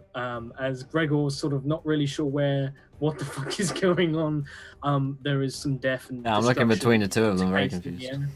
And it appears Gavin and Aureus are squaring off against each other. But yeah, you can lead. I don't care about I'm waiting to see how this all ends anyways. Yeah. I try to use Morty as cover while I eat a few pieces myself because Okay, cool. I'm hungry. I'll say The that. kitchen's over there right now, so I can actually just Is this That's true, right. Aureus? He doesn't have pockets or anything, so I can see him. He's just holding this book. Yeah. Aureus, that book, it is controlling you. I look up. And can I lunge towards him? I just want to try to touch him. Try and touch him. Aureus is going to lunge back and he's going to say, "Don't touch it." I just need to touch. Okay. I actually want to touch Aureus. Any point on Aureus? Dex save versus dex save, my friends. Or acrobatics or athletics? I mean, I'm gonna give you dex save versus dex save. okay. It's how fast you guys are. I'm gonna keep stuff in face. Dex while I- Damn it. Oh damn. Dex versus Dex. Yeah. He manages to sort of it's difficult. You guys are moving through difficult terrain. Everything's overgrown. There are bodies littered around, but he just sort of steps back, sort of on the edge of this overgrown grass that is everywhere. I mean, I'm going to keep trying, however you want to handle as this moves forward. I'm going to cast Detect Thoughts on Aureus. Oh damn! Because I do have some spells. And I'll get out my I've got this little kind of like bone dagger. I'm like, I don't know what the fuck's going on here, you! And I point my dagger at him and I'm going to try and read his thoughts. And Zune gets a wild magic surge from Other Lady for making him hungry. Damn it. Thank you. Well, I mean, what's better than dead flesh to feast upon? It's true. It's another wisdom I'm save. trying to eat as much as I can while this conversation is going on, by the way. You chow down. Are you taking any dead flesh? Didn't with I you? have an old magic surge as well from a different session that wasn't used? We held it. I think we finally did it, I thought. I thought that I said wait for the surprise of it, and you said something was going to happen. There's yeah, one it's that been you wrong. never revealed. Yeah. It was rolled but never revealed. It was like 6,600 and something. Aureus can roll a wisdom save to stop my Indeed. Detect Thoughts as well. Wild magic surge. Yep. Please give me my body. I've no idea what's going on. Like, what the fuck is going on here? What kind of book is that, Aureus? This. He looks Liz? He says it in the most evil way possible. He's suddenly on a black chair with a white cat. This book here? Oh, Mr. Bond. He's gonna look. Aureus will look down at the book and he's going to look back at Gavin and Gregor, and he's just, this is the gift I've received from the void which sucked me in on the battlefield. It has given me clarity and understanding that all that stands in the way of Sylvanas, including the. Oh, he's monologuing. Can I get him now? Get him while he's monologuing. Fell into the trap of the monologue. Yes. My one weakness. Aureus, I'm gonna tell you. It looks like you're either gonna have to make dex saves until you fail or run. This is how it looks like it's No, panicking. I think this is like I'm gonna turn to Zune and I'm going to say, what of our deal? On that dex save, please, against dex save is the second you take your eyes off. Well, I'm Gavin. using my nat 20. Okay, right. I can't fault you there. So, I'll die. And I'm doing remove curse on the book. No! Wait! Cool. Don't touch the book! The book is fine! The book is great. give That's me a con save, Gavin. A con save. Oh, for we me. got him right in the monologue there. Got him right in the monologue. Con save. Oof. So I'm going to get smacked back, but You take 32 psychic damage. ouch. You hear words that you have no idea what is said, but you hear words in your head that split your mind. Like this is words that are so loud and so virulent and in a language you don't know that give you a migraine. Okay, so but did it break the curse of the book, as it says in the spell? Okay. How you feeling, Aureus? You still feeling evil, Aureus? Because if you're still, Aureus, if you are, then I'm you gonna have to feel come over exactly the there, same. and I'm gonna have to slap you in the face with my I'd like to axe. see you try. Okay. I think we should handle this differently. Are you suggesting we don't fight? What the fuck's wrong with you, Zune? And I'm gonna go over and I'm gonna Well, go I to Aureus. finished eating. I guess can I be? Well, at least whatever I have at this point. I kind of put away the dead bits. Yeah, you can grab some dead jerky. Yeah, dead jerky. I put some in Morty's sack for later. Jerky. Good old munching on people's. I like how she's just eating a body while we're just. No, Yeah, this is do how we not- picked that moment perfectly. That's the strangest thing that's happening, and no one's noticing it. You know? No one's That noticed. is why I did it. I'm hoping. I can I stealth that, by the way. I guess. I don't I'm want gonna tell anyone you, you to don't need. See, the I'm thing not is, watching. I'm a little We're so- concentrated. I'm concentrating. Yeah. I'm not watching The you at body- all. the bodies are currently covered by overgrown grass, so you're not actually technically visible. You are literally invisible to them right now because Okay. I come out from feeding Morty and then kind of stand in my hobo pants. Fuck, I do not look elegant for these speeches anymore. you gotta stand in the grass and like flatten the top bits so they can just see the top half. So you look majestic and like you're wearing like a Hawaiian. Yeah. I always try to look fabulous when I go into my speeches, but this isn't gonna work well for me. I'll part through the bushes and come out once I've dined, and use your head, Aureus. That is not a book of Sylvanus. That is a book of something more along the line of my kin. I could teach you how to properly use the book if you were to give it to me Oh, and God. give you the best instruction possible. Now there's 3 of them. Can I roll a persuasion? Yeah, sure. Now there's fucking 3 of them. Versus what do I rule to be unpersuaded? Because Aureus does not want to be necessarily persuaded by this. He It might not matter. It might just be a magical hold on you no matter what I say. Give me a wisdom saving throw, and you have advantage. It's third wisdom save. Yeah, guys, stop going after his wisdom. Seriously. Well, that's the only. Well, see, that's the problem. Is that everything that's good to make him drop stuff is wisdom. So, yeah, Gavin's attacking the book. No, I'm making- not the book. Yeah, I'll do attacking this. the book. I'll do the same. I'll fucking go for it. Can I tell that he's attacking the book? Can I? I mean, roll you an see that Arcana? you'd probably assume I'm swinging at Aureus, but I'm swinging at the book. Okay, first thing I need to know is my character has known nothing about this book to this point. You're just shouting at the book. Can I roll an Arcana to see what it is? Because I don't want magical items to be absolutely. destroyed. Period. Yeah, absolutely. Where is my character sheet gone? Come back. Zoom. Okay. You look at the book, you see the book, and that is The spellbook of Fistandantalus, and it's mine. No. That is a very ancient thing. That is a timelessly ancient thing, whatever that is, and you probably couldn't get more necromancy vibes off it if you tried. That is all I needed to hear. I was Scorching Ray the book. So roll me an attack, Gavin. 22. A 22, cool. Okay, Aureus, he's gonna hit either you or he's gonna hit the book unless you put yourself between the book and the incoming maul.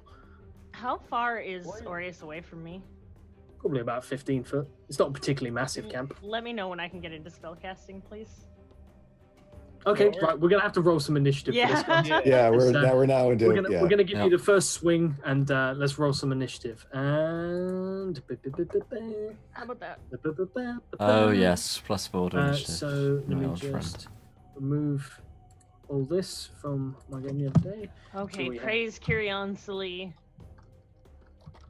Fuck! Mm. Fuck! You, Kyrion Sali!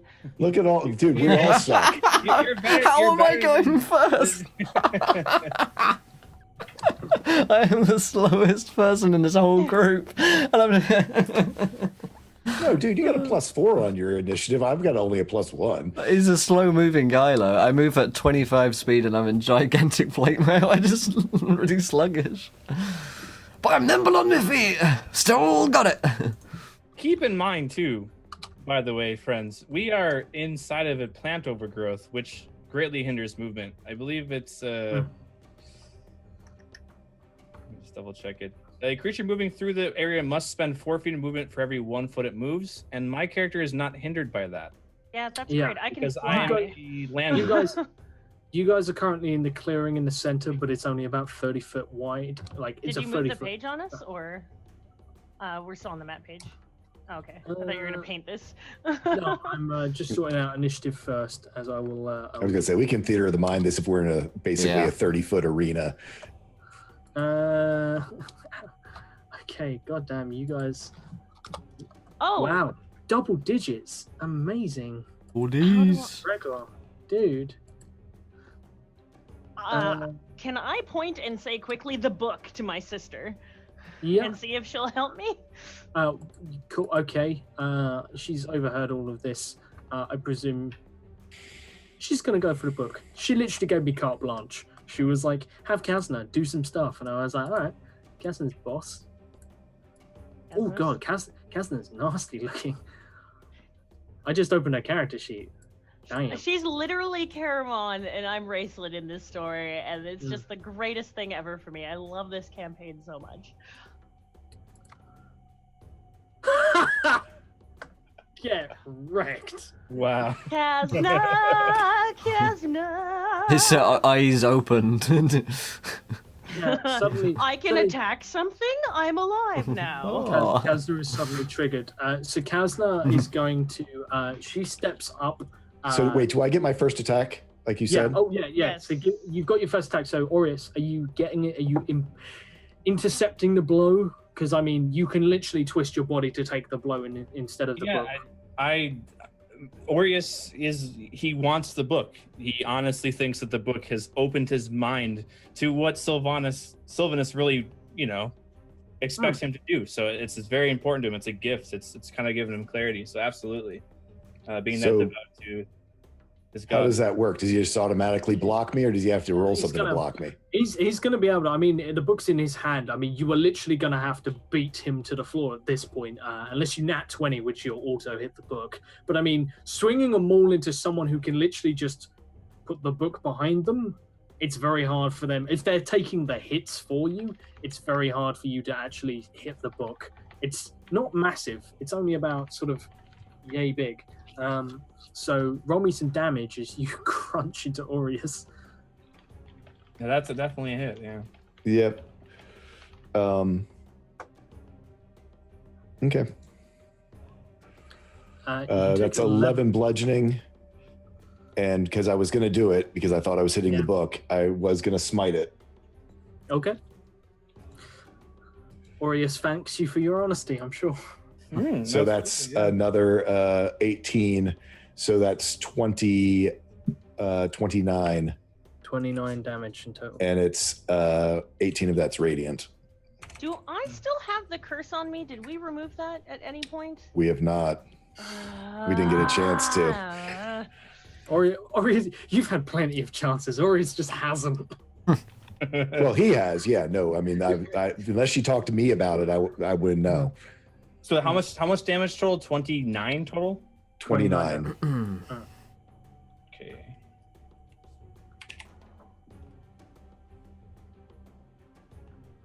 Okay, and then it's Kazna's turn, right? Okay. I mean, do I get my 2 attacks because I have multi-attack or no? I'm gonna give you the opening swing because I mean Okay, it wasn't yeah, like but then my initiative's lower, so that's fine. Nice to my man, 12 bumps. Thank you, dude. Appreciate it. So Kazna just sort of hesitates to Zune, like looks to Zune as if like, are we killing Aureus or are we taking the book? The book. Okay. In which case Kazna's gonna step forward and she's gonna draw her greatsword and try and she's going to. Oh wait, I wouldn't know that Gavin's trying to destroy it. I think he's just trying to kill Aureus. Yeah. Yeah, probably because at this point, that's all I've hit. I guess to help Gavin then would be my character. We're still gonna murder Aureus now. I mean, well, I don't think that Gavin's gonna murder him. I think he's gonna knock him out and probably wake him up later after the cursed item. But I have no idea that he's just intending on destroying it. If I figure that out, that's gonna change things. Yeah, I'm trying to break our friend free. So yeah, I'm gonna tell her to help not go for the book. I would change my mind to the book if I knew that he was destroying the book, but for character knowledge, assist, help. I don't know what I can say in 7 minutes. Fucking kill him, who cares? So we kill it. Okay, right. So she gonna greatsword. I'm guessing a 13 misses. Yep. And does a 16 miss? No, that's it. For 9 slashing damage. Okay. And I believe, yeah, that's it for her for this round. Kazna suddenly sort of like seems to shake out of it, and she doesn't actually even draw her greatsword. It just materializes in her hand, and she summons it and swings, misses once and sinks. Catches the sword across your midriff. Taking it to oh god, My turn, I think. Usain Bolt himself, Gregor, on an 11. Hey, but I haven't retired yet. No, I'm just getting started. And Gregor sees into the future 2017 as Bolt retires, and then comes back, and yeah, I guess I'll just fucking smack him one. Like, you're being a silly twat, and I'm gonna smack Aureus one. Probably a little bit harder than like Gregor needs to, but like he's Yeah, he's an elf. It's alright, he's an elf, never mind. So I'll come down crashing with my maul. Let's see. 9, 21. 21 hits. Alright then. See how you like this. 16 damage, holy mackerel. Yeah, that causes me to go unconscious then. I'm now -2 health points. I'm so freaking tense. Oh, Gregor enjoys that a lot. I'll bring my fucking molds, like clunk him one over the face until he goes down, and then I do have a second attack. Can I hit the book? Yeah, you can absolutely try and hit a book. All right, let's give that a go. 17 on the book. Yeah, I mean it's a book. It's a book. The book takes 10 damage. It's like the book takes 10 damage and give me a con save. My constitution. Oh my god, it's +7. All right. What's +3? No, I haven't got my proficiency. 14. You take 23 psychic damage. I can take it. As again, you hear thunderous words in your mind, and eyes water and whatever the. In that case, I'm gonna fucking action search this bitch. I'm like, you do not hurt my face. Ooh, dude, lava breath. and I'm gonna vomit all over this. Okay, cool. This thing. So enemies must make a DC 16. It can't. You can't jump out of the way. Oh my god! So the book is gonna take 36 magma damage. So suddenly there is going to be a fire that's going to spread really fucking rapidly as you've just vomited lava on heavily overgrown grass in every That's direction. right, I have. Fuck you, grass. Fuck you, book. Fuck you, elf. I'm vomiting. You entirely sort of like drown this thing in lava. You guys are now in the middle of what is going to be like a forest fire, but with grass. It's a bush Oh fire. no, yeah, no, that's a thing. Yeah. I'm from the south. That's a thing. Yeah. So we're going to stay in initiative order for just a sec as Gregor screams, "The ground is lava!"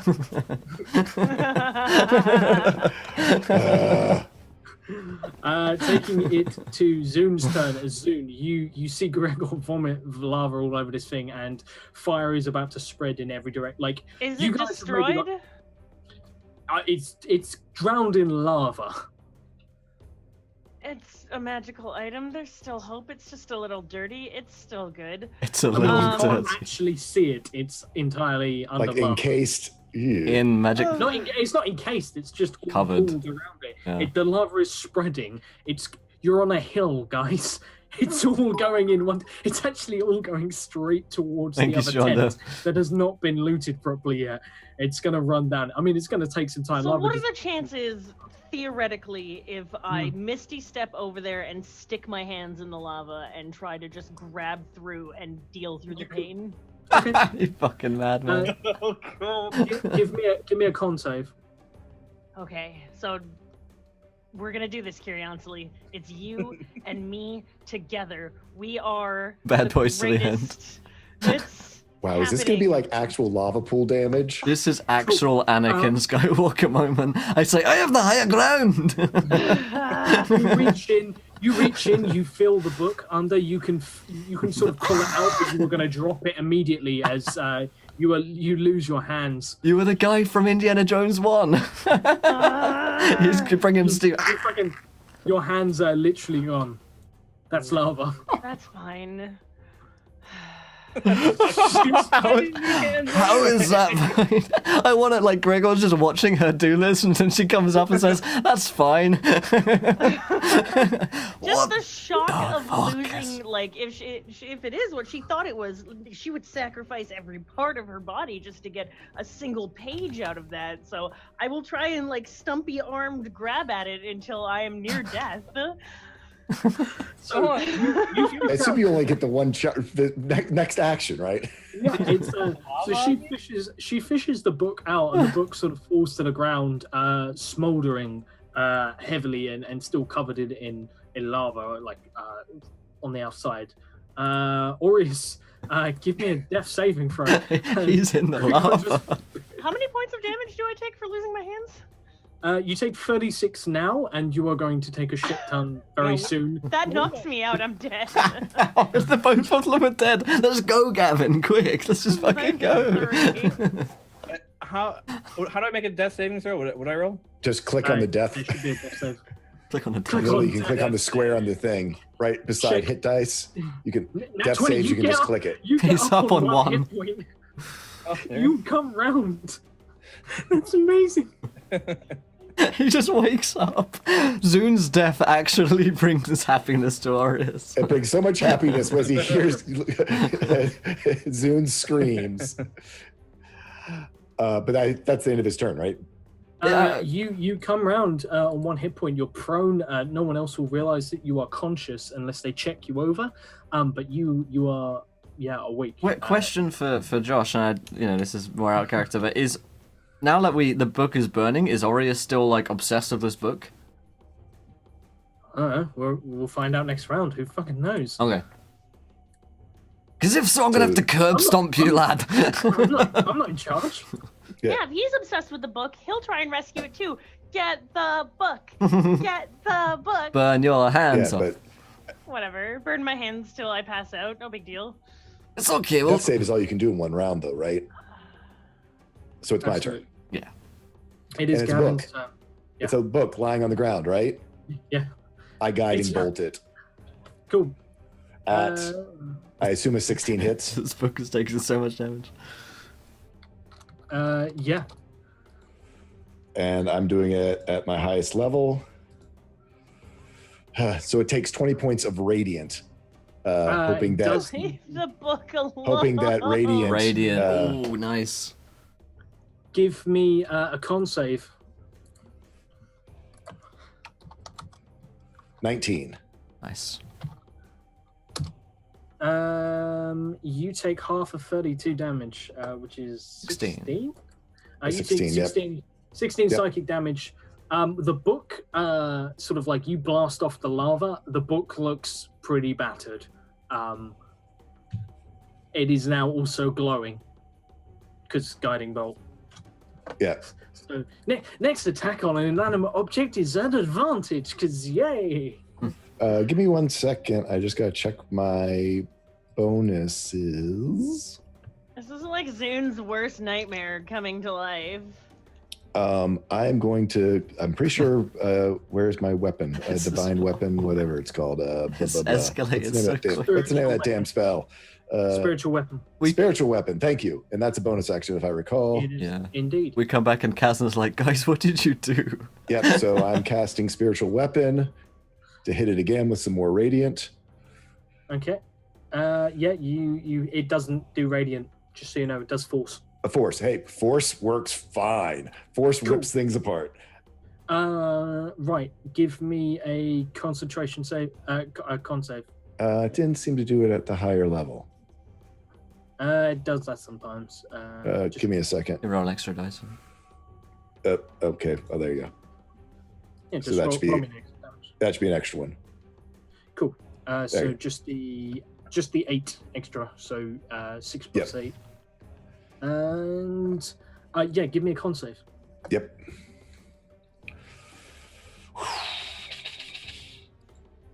There it 19. is. Your spiritual weapon seems to distort, but it doesn't vanish. As that's what's attacking it, not you technically. Ooh, so nice. it sort of ripples. But the book doesn't seem to do much to the book. Gotcha. Taking it to Kazna. Burns off her hands. No, you've just blasted the lava off the book. The book is now, it's smoking hot, but it's okay. Let's. This simply means I'm gonna have to murder all these characters. Let's. Were we at Jasmine. hit point maximum? Sorry. Yeah, You because were. we'd rested. Okay, so I'm actually still awake. Okay, cool. Okay, so yes. So in which case, Kazna just looks to you confused and just says, "What on earth is going on, sister?" How much time do I have to respond to that? Like it's 3 seconds? 6 seconds. Yes. I mean, like this. Also, other shit is going on as this happens. As she's just confused as fuck. She has no real idea what's going on. She just wants to hit something. Hit the book. The book is the key. The book is the key to my power. Get it? Okay. Yeah, she goes for it. She's gonna pick it up. She's gonna make Does a. Gavin say that? Destroy the book? I give you just the deadliest. I will fight you for this. We have to murder them all. Enjoy that Gavin. with no hands. Kazna picks There's the some book vocal up. spells. So, Kazna picks the book up and just looks at everyone and just says, "What in the actual fuck is going on here?" the book is evil, lass. Do we have to wait for our turn to respond? I'm gonna give you guys you can free action respond. If it's with violence, you have to wait till your turn, unfortunately. But yeah, she just takes the book. Let puts it- me study it. I say to Gavin, pleading. It'll drive her mad, Kazna. Fucking And mad. I am smart enough. He's an idiot. I can handle this kind of power. Kazna, Aureus has been controlled by this book. It is ancient and darker beyond anything that should exist on this plane. It was pulled from the void itself. All the more reason to You'll study doom it. your sister. Doom Yeah, yourself. I'm gonna appeal to the you will doom your sister if you give it to Oh her. god. I'm playing another character and I don't know what Kazna would do. She has the instinct to hurt anything that might hurt me. That's true. Yeah. The only reason she managed not to rage simply because technically you hurt yourself. Yeah, You're the one who exactly. burned your own. And, like, Well, I mean, it's it's no one else. Can I Gregor's do a lava. Can I do a persuasion? Gregor's that, you know, lava, yeah. Knowing that this is something that would, I mean, I guess since we're in a reaction, I don't know if I can do a persuasion as a reaction to try to get her to believe that this will hurt her sister. Actually, I'll tell you what. Give me a persuasion check, both of you, Zune and Gavin, as you're sort of One standing. time. One I would time like my I'd rolls like are to gonna go, assist Gavin on this one if I can. Fuck! Why? Yeah, I my just 24 have to her 3. Oh. I just can't catch a break. You can't catch anything right now, Zune. You haven't got any fucking hands. Oh, too soon. Too soon. You set him up. Lock him down. Look, I'm clapping, I'm applauding in Zoom style. So yeah, you reach into. She reaches into the bag and sort of she picks up the book and sort of looks it over, and she just says, "What is it?" And we're going to pause it here with combat-wise. We will pick up where we were, if need be. She is. It's top of the round. She is going first if need be. But she just looks around and says, "So what is it?" It's an ancient spell book. It is cursed. It's It's- cursed. I could You remove its yourself know. You might think he's as stupid as a rock, but you know he would not have come down here and murdered these people and these children on his own. curse. You know I'm pointing to Aureus at this. I mean, She's already lost her hands over this book. How much more is she gonna lose if she gets her stomps on it? certain magical items respond certain ways. It is attuned to the nature of the person. Aureus's nature runs counterintuitive to the book. It was simply protecting itself, as any of you would if something was attacking it. Seek to do it harm. This is a once-in-a-lifetime chance, and I will die for it. And you know I will. In the name of Curiosity, I pledge my soul to having that book. I would shake my fist Oh at my everybody. god. this is madness. It is madness, but I would not keep you from something that brought you closer to your deity. This will bring me closer to mine. How sure of you? Are you sure of that? You don't even know that it belongs to her. There are many necromantic gods out there. There are My many. lady, Kyrianceles, for all you know, this could be, I just lost his name with, it could be Orcus, it could be, Could be my There you fucking go. I'm nan trying for all to I think of all my How- people you always battle at high levels. How do we not defeat our enemies if not by learning their strengths and weaknesses, all of which could be in that book? It could be magic from How another would your lady time. feel if you suddenly were taken over by a different god? Impossible. My faith to my god is too strong. I don't know about you. I don't give a shit about any of this. I just want that fucking book gone so the Hope starts talking about trees again and stops Give murdering me people. An hour with it, at least, for study before you destroy it, and then I will give it to your will. I need to roll a lie. Yeah, yeah, you do. Oh, I need to dear. roll a big fat lie. Come on! Yeah, I'd have to roll a nat 20 to beat that. And I do not. Aureus overhears all this because I'm technically conscious for an hour. Yeah. You are We're laying conscious. on the I'm floor, prone. just- But I'm going to try to. Is it an insight check? yeah. Okay. And I feel like I Yeah, wouldn't yeah. believe her at all. But alright, I mean. Yeah, how does that work when it's just like, So you guys, I It's mean, so you get the feeling- distrustful. you get the feeling that she genuinely, she definitely wants the book. Like, she genuinely Really? she's going to study the book. She burned her hands off. Pretty obvious. I mean, given the fact that she looks like she sacrificed her hands for this, it looks like she'd give pretty much anything for like an hour with this book. So, I mean, you understand that, like, this is not the book's influence. This is something that Zune absolutely wants, and she seems to be willing to cut a deal. Right, problem is, I don't know that we are.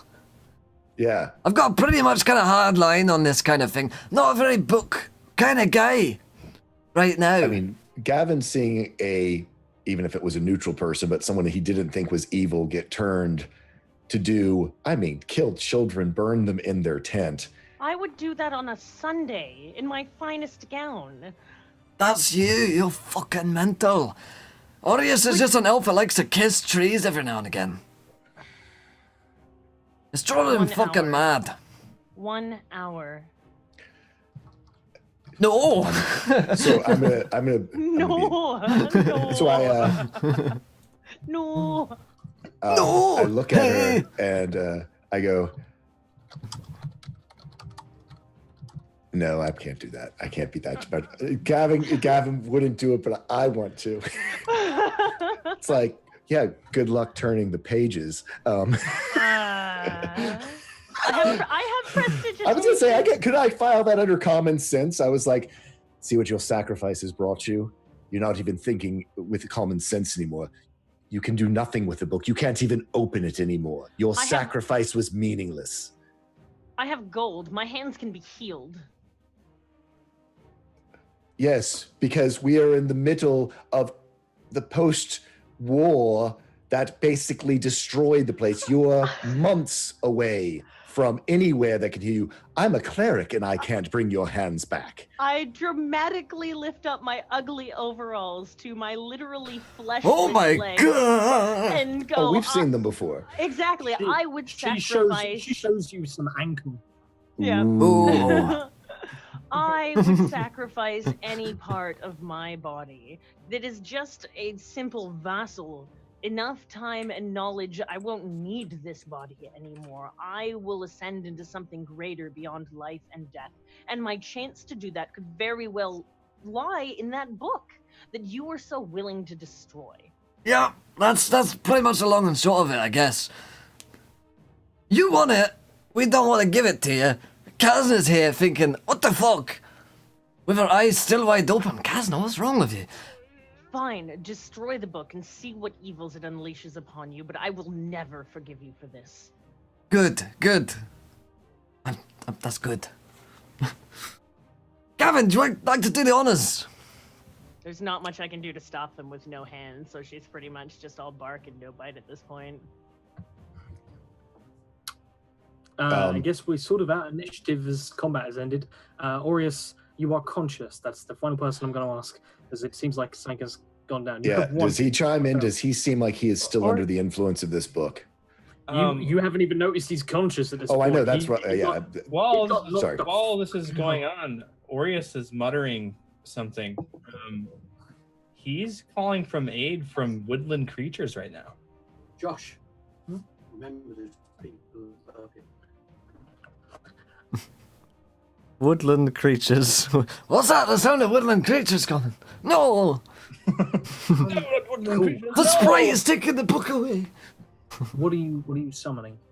I am calling forth several pixies. Cool.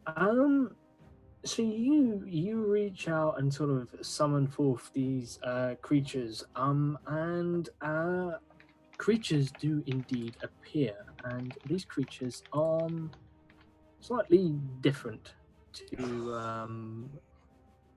normal. So yeah, these pixies. I'm just gonna have to find the thing for them. As they are going to materialize out of the grassland around you. What's Gavin's move? Just so I know what they see you going to do. Oh, I'm destroying the book. Cool. Okay. So the things that appear, they are Bunch of goody two shoes paladins ruining Drow New Year's Eve. Yeah, and you don't have any fucking hands, so shut the fuck up. I mean, yeah, I'm not telegraphing this, but yeah, I'm going to try to swiftly strike, without telegraphing that that's my intent. But Yeah, no, absolutely. You do a really long Orius is going swing. he's going to mutter the verbal somatics, and my character does have berries on me for the summoning of the creatures. So How stealthily could I cast counterspell? It's only vocal. I don't need somatic. Yeah, indeed. I mean, you could roll me a sleight of hand. oh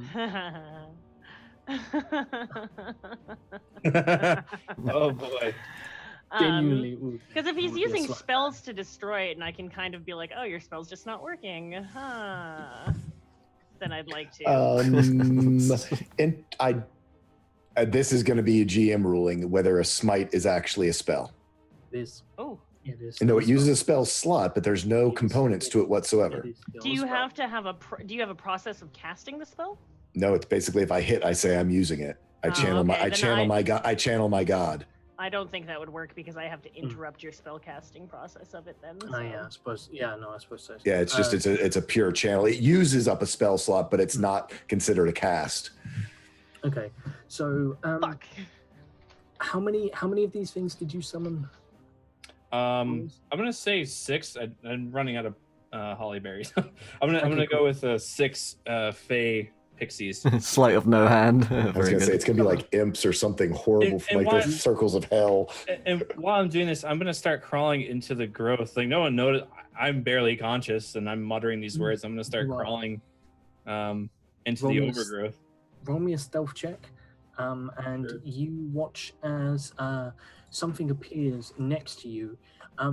It is bluish, purplish skinned, has really like huge ears that are pointed, that almost like horns, and a shock of white long hair, and it moves incredibly quick, and yeah, this thing sort of suddenly zips over to you, and suddenly it is joined by 6 others, and all of them carry what appears to be a small dagger of some sort or a blade of some sort, and it looks down to you with sort of mad eyes that are sheer white and seem to crackle with energy, and it smiles to you broadly as if inviting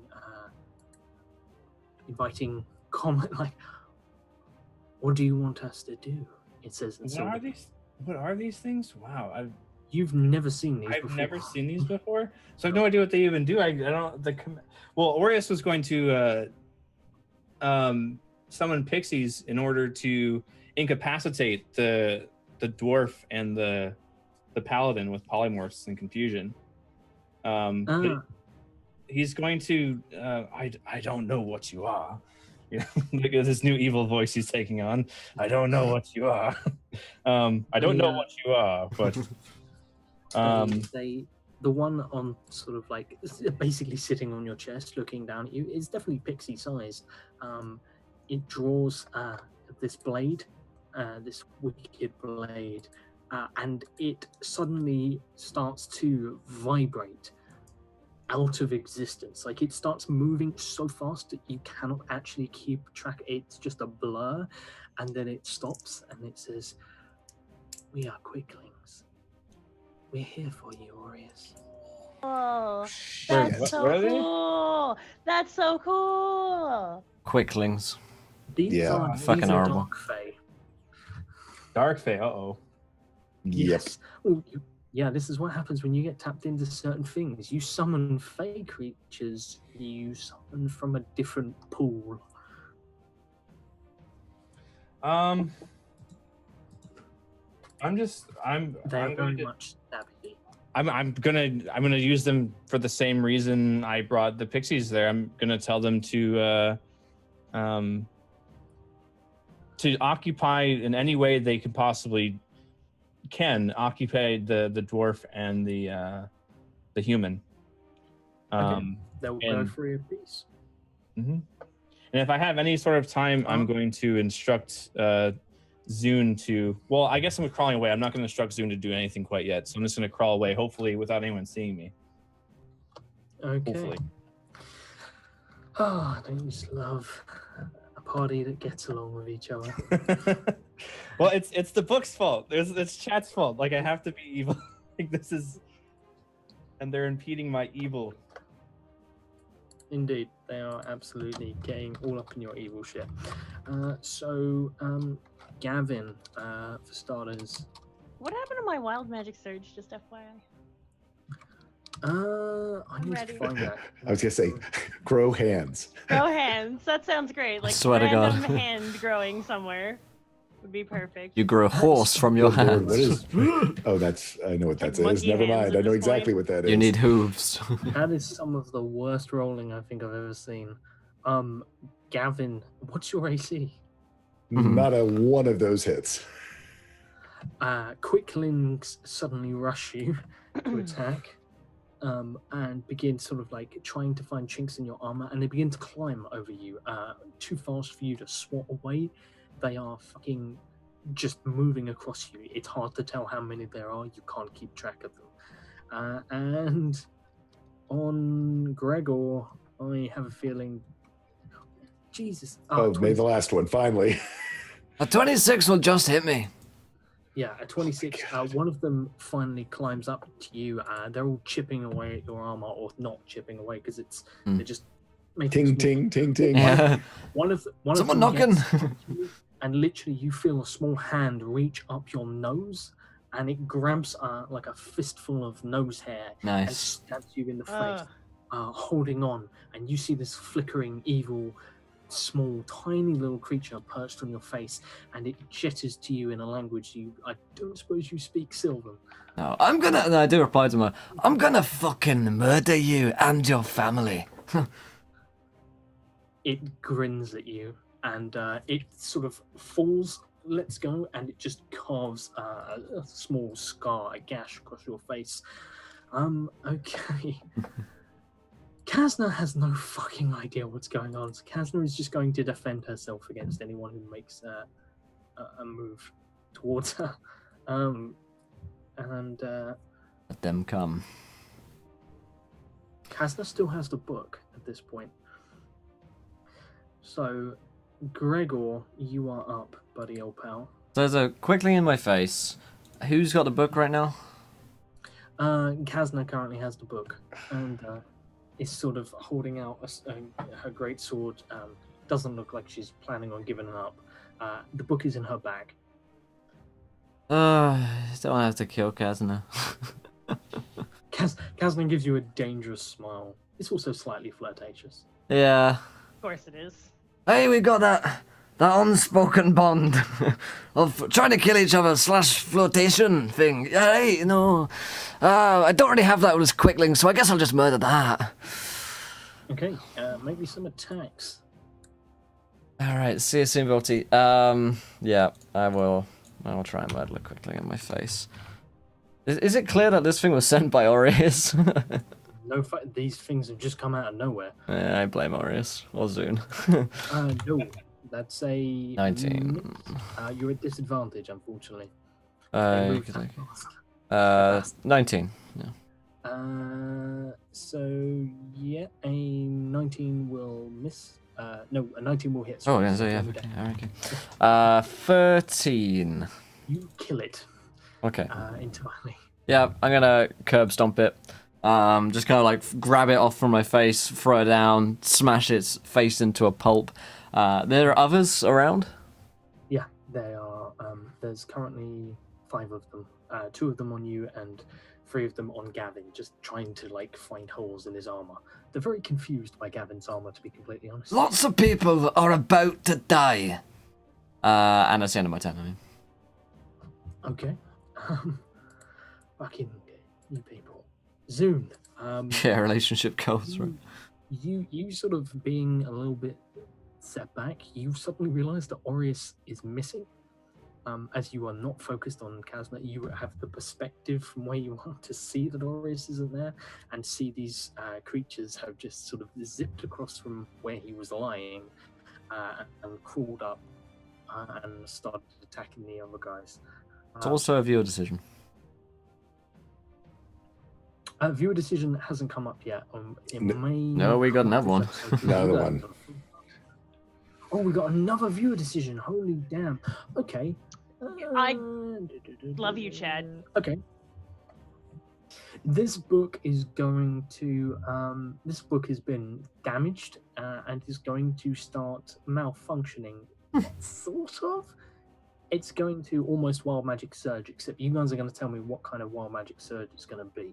So give me a flavor. What does the book do once it's damaged to maybe defend itself, maybe to bolster those who are defending it, maybe to just fuck shit up in the general area? Maybe it Let me makes know, friends of us all. Of this broken party. It turns us all evil. There's no way this doesn't end up with one of us dying here. Like, at least one of us dying. I'm I'm prepared to enjoying die watching for you my- guys fucking- For my magic, I'm committed. Gregor's Burn prepared my to kill you, so fucking that's hands off. fine. Like, I literally, and I feel that's something Zune would have done for that amount of. If it is what she thinks it is, then How much of a troll is it? If you open it up and it's just like blank pages. I would probably just try to talk my way out of that situation of embarrassment. Be like, yeah, I totally, you know what, you guys are right. Let's destroy it. And so you can't see the blank pages inside. Yeah, just write it. You just start writing furiously. Oh, look, all this bad stuff! Wow! I'm so evil. Alright. I think I interrupted someone's turn by calling a viewer decision. I think it's Zune. Zune, it is your turn. Kazna still has the book. These creatures, whatever they are, because I'm assuming my character doesn't have Fey knowledge. I need the book, but I can't let them sit. Where is? I guess everybody's attention is on Kazna. No, its attention is on the. Quick links. My pension's on Kazna. I'm gonna Misty step closer to my sister. Is it verbal only? Verbal only. Nice. Can't do somatic. Nope. So give yeah, it to me. Just give. roll me persuasion. Now we have to murder And Zoo. now she doesn't want to give it up. I was gonna say, is my persuasion of 26 still hold There's- from earlier? There's something here. And Kazna says, "No, the book is mine." Murders Oh you. no! That's what Oh I'm God! expecting. Did she have to She's save? She's held onto it long enough where she could have attuned to it. Or Yeah, that's the thing. Yeah. No, isn't it like 15 minutes? This is still. Well, I don't know. Well, Josh. we've been Usually talking. it would be Oh yeah, an hour. achievements now, yeah. Usually over short. What is Uh, ancient magic from the void? You're just trying to get your damn book. I she will say reaches- anything. I will whisper dark, dissonant whispers into your ear to get that fucking book. Yes, I will. You caught She me, okay? reaches into to her bag and is going to sort of hold it out to you. You don't actually have any way of really holding it. Can other I like than- grocery bag it onto like if she gives me the bag, like I can elbow grab it? She's handing you the book. Okay. She's not thought that bit. But this is all about to happen very quickly, so she hands you the book. I will any way I can, like So cup it in my arms, put it like this, like Clasp any. it against you. Yeah. Yeah. Okay. I don't need anything from you. You have the book. Neutral evil. Ha ha ha. Taking it to Aureus. Aureus, you are on 1 hit point, cowering in the grass, spawning shit that you don't know what it is. You're having a great day. Oh man. Yeah, I'm going to continue to crawl because no one else saw me other than no one actually saw me crawl into the grass, correct? Apart from I think Zoom kind of would probably know where you are, or vaguely you're in that direction. Zune I'm hears, yeah, going Zune to- don't care. I'm gonna assume I'm probably how far can you crawl? Like I think it's like 10 feet on your turn, something like that. When you're it's half, prone? it's half movement and prone. Yeah. So I'm gonna. My last turn, I made the full. I don't know. Was it 16? Because I have 35 movements, like 16, 70 feet. I'm going to unprone myself, which uses 5 foot of movement, and then I'm going to, as I stand up, I'm going to call out to Zune. Tell her, good. Defend the book with your life. And I'm going to continue to move back further into the overgrowth. Zune, I'm actually going to need a few things for you. So, and okay, guys, I hate to do this, but as she has just picked it up, and now has it. Zune, can you roll me quite a few D100s here? I'm going to need you to roll me 3 D100s to start with. Like 3 ones or one? You are muted. We can still hear you. I can hear you. Yeah, okay, from here. Okay. 3 separate 100s or 3 D100s? 3 D100s. Oh, 3 D100s. And give me them rolls. Did it not pop up for you? Just 18, 73, and 47. Okay. So 18, 1871 and 73 and 47. And 47. High, low, and middle. Okay. Okay. Right. I need to send you. My music has some- dramatically stopped. This is a very intense moment. Even my I'm just Pandora gonna- knows it. Laura Lania, I'm gonna need you to write some shit down. Find Okay. somewhere to write some notes. Hang on. I am ready to begin typing. Okay, cool. You have resistance to fire damage. Okay. You also you have I'm gonna give you, do you have proficiency in deception? No, actually, I believe my only proficiencies are religion and arcana. You now have proficiency in deception. Yes. And you also are going to gain a new spell. Yes. Now I'm gonna need you to Yes. roll me 1 D100. Yeah, the resistance of fire damage after she lost her hands to lava. Because it doubled like 10 minutes ago!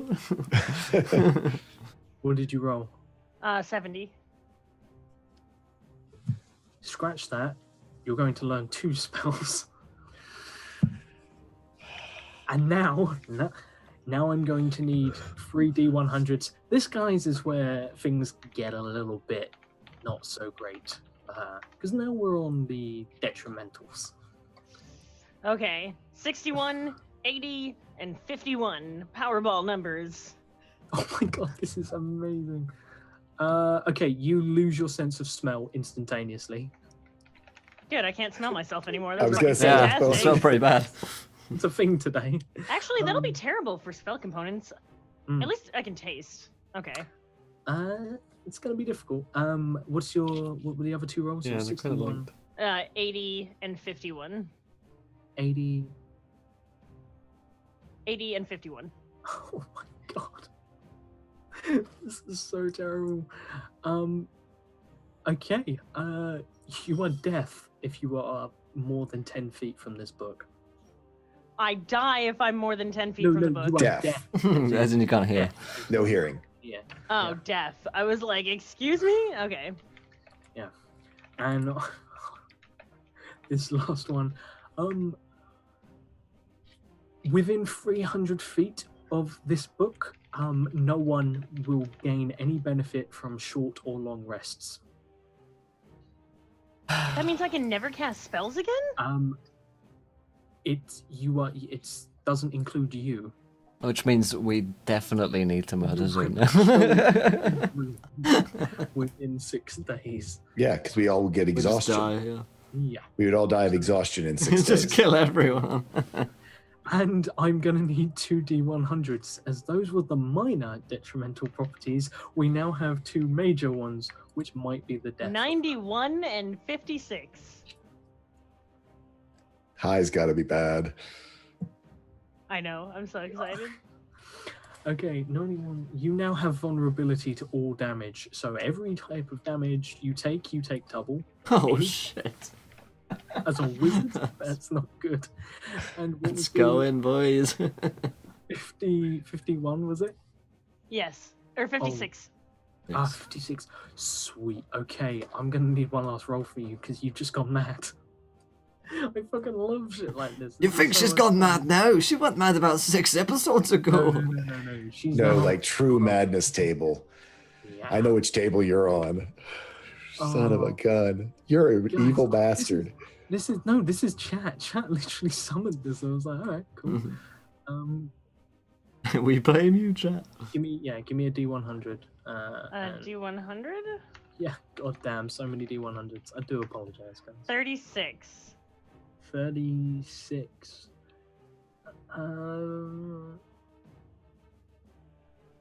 Okay. Oh god. The madness reads, achieving my goal is the only thing of interest to me, and I'll ignore everything else to That's pursue. what I So told no you. change. That's exactly what So I no told change. Yeah. You're talking to the woman who just melted her hands off. I tell you what. I'm gonna give you, because you missed it by 1, and that's already sort of fits you. I'm gonna give you 35. You must bend the truth, exaggerate, or outright lie to be interesting to other people. Okay. You are now the. We're all thinking it. You don't have to say it. Yeah. we all know exactly Okay. who she's channeling. Yeah, that was an interesting round. What are my 2 spells? I need to find them out. However, Is this the most recent viewer decision? no, this isn't even a view. Because The this is book from the last because I'm viewer about decision. to This is it's from the last time. I'm about to whisper you the current viewer decision, Josh, which might be kind of funny based on this. Okay. Okay. Cool. Dad? So, you watch as the book actually begins to sort of, the heat from it is starting to burn you, Loyalani. Like, you're holding it in your hands, and Zune's just sort of there, and you fumble and go to drop it, and Kazna reaches out to catch it for you, and both her and the book vanish entirely. No. He grabs No. it, and they both drink out of existence. And you cannot hear, You can't hear. as you are now more than 10 feet from it and deaf. Thank you, chat.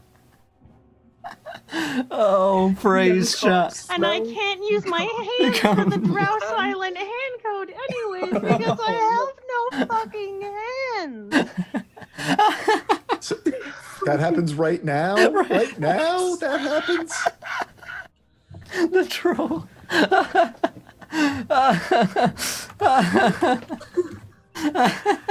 Dear fucking God. Oh my god, praise be to the almighty chat who have taken away Kazna and the book.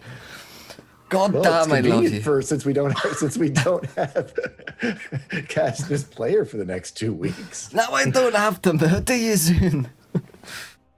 We can be friends again. I wait an appropriate amount of time before discovering that I am deaf. Yeah, I'm just like. Can So I since- try and mouth read? So since the You just see fuck coming from Gregor. since the book is now gone somewhere, is Oria still under its charm, so to speak? Fortunately, the book is not. You probably This is one of those things. It's desensitized. You will become desensitized over time. But Okay. this one's up to you, right? I'm gonna leave this in your capable hands because I left most of that shit in your capable hands, and you fucking murdered 2 children and shit ton of innocent You people. trustless man. You told me to go from a neutral character to an evil one, so I He picked up the book, and I was just like, "Fuck!" He picked up the book, and then you passed, and I was like, "Fantastic!" But then he had to give all of his stuff in to go through decontamination. So he then picked the book up again afterwards, and he failed the second one. So I was just like, wonderful. So yeah, it's good. It's good. Gregor was fully happy. I high five Gavin. Well, it's gone now. Aureus, seeing that the book disappeared, he's gonna go, no! So you watch as the grass dramatically shake, and I look over towards him. You're still alive. Oh, okay. Gavin and Gregor, you're still being attacked by quicklings. Someone call off these things. If the quicklings are still attacking, I'm going to command them to stop. So basically, Gavin, they are literally like trying to pry individual pieces of splints of your armor, and they can't. They just fucking can't because they're not particularly strong. But you literally swatting at them, and they are just 2 down fast, and they finally retreat. And you watch as 5 quicklings and 1 splattered stain sort of retreat. Stain actually stays just where it is, but the 5 retreat towards the grass and sort of vanish in. From where you can hear Aureus just apart from Laura Lania, who can just get fucked because she can't hear, can't see, can't sign. So, she can see. I give Gavin a pat on the bum. We did it.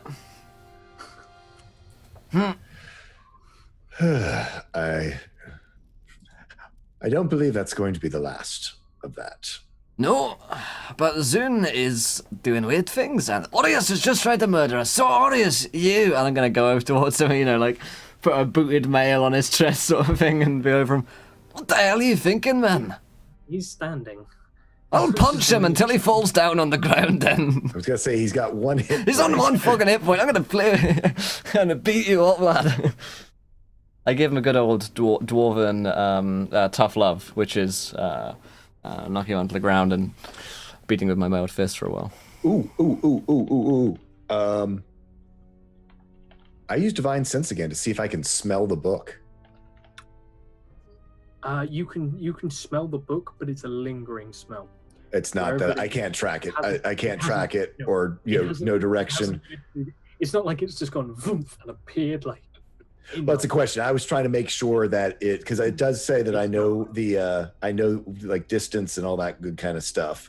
However, so it is not within. It is not. So it's like other plane of existence or someplace or whatever. I don't need to know how far your range is. It's out of range. Trust me. I assumed. I just want to make sure that it wasn't still close by and or invisible. I mean, all I saw was it disappear. Is she invisible, standing with the book?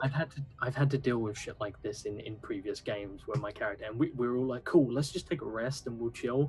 And we all woke up and it was like, oh, you get nothing back. And we were like, oh god, and we were all at a level of exhaustion. Like, but it's if we're within 300. Exactly. So it's definitely not within 300 feet of you. Right. So we can get benefits of a long rest and short rest. I mean, did I hear that right?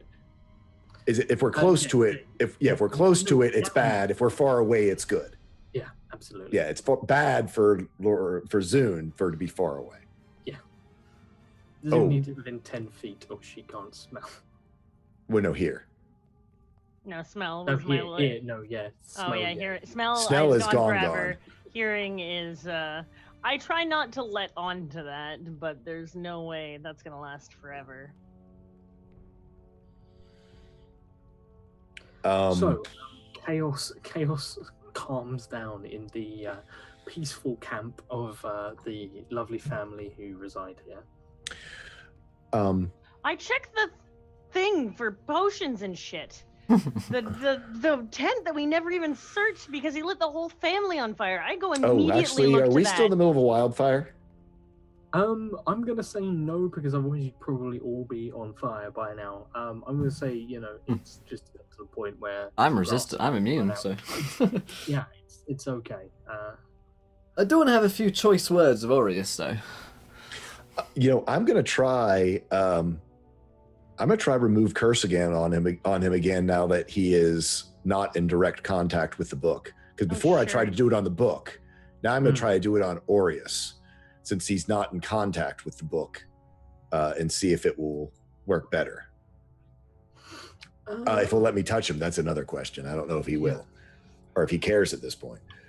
Aureus would allow. I mean, he's trying to come to grasp what just happened, because he's no longer under the direct influence of the book, so he's starting to understand a little bit what's happening.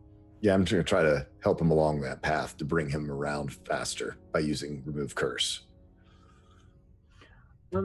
Aureus, you no longer feel quite so compelled. You confused is how you feel. It's been a long. You have the fucking midlife crisis on me, Jesus, fucking. I gotta, beat some sense into him. Are you with us, friend? I am unsure of what happened. The book, it was evil beyond imagining. It came from the void, I believe.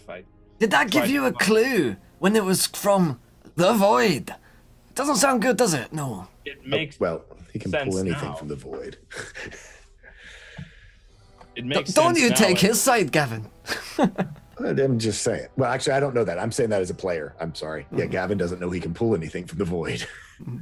I tell him I attempted to commune with the void to obtain a amber that I could use to control a plant creature, but instead what came forth was that book. I thought it was some sort of message or answer from my god Sylvanus, but it turned out seems not to be, and it It was twisted my fucking mind. mad drow shit, mate. Fucking mad drow shit. She wants it.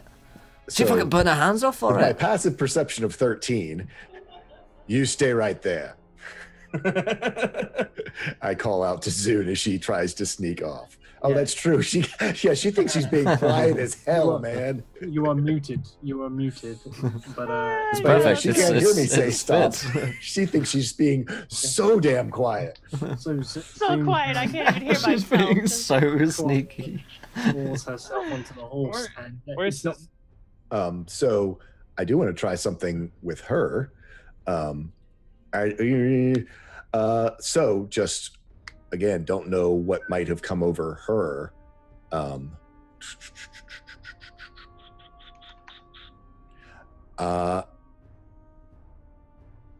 Because she has no hands, so she couldn't do this to herself. I'm just assuming things are bad, so I cast Dispel Magic on her Cool. to see if it ends a effect. Now, all these might be stronger than my third level spell. No. You detect. I mean, you detect there is magic currently holding over her that isn't her own. But I can't dispel it. no, not with dispel magic. Doesn't work. Okay. Well, with my last level 3, I'm gonna try to remove curse on her. See if I can break it on her. Okay. He has to Has- touch me? Yes. I'm You can't attempting hit- to mount and run, so... You can't hear me coming, That's true. and you thought you were stealthy. That's Super true. sneaky. I'm gonna say he comes over to you. Surprise! That's surprising. Surprise touch. Bad He touch. touches you, and Zune, the curse is removed, and your hands magically they rematerialize. No, get wrecked. I was like, I was like, that's what? Not, That's not makes a no curse. sense whatsoever. The tease. It's my own dumbassery. But I hate you. You catch the tail end of his spell as he says it. As your hearing returns, your smell returns, but you still feel things. You feel better, but not entirely. It's a good time to go to sleep, huh? Let's all go to sleep at the same time. I'll take first watch. I was gonna say on that. Shall we? If anything like this, Going to... if anything like this happens again, let's just make it clear. I'll fucking murder you. Okay, let's go to bed.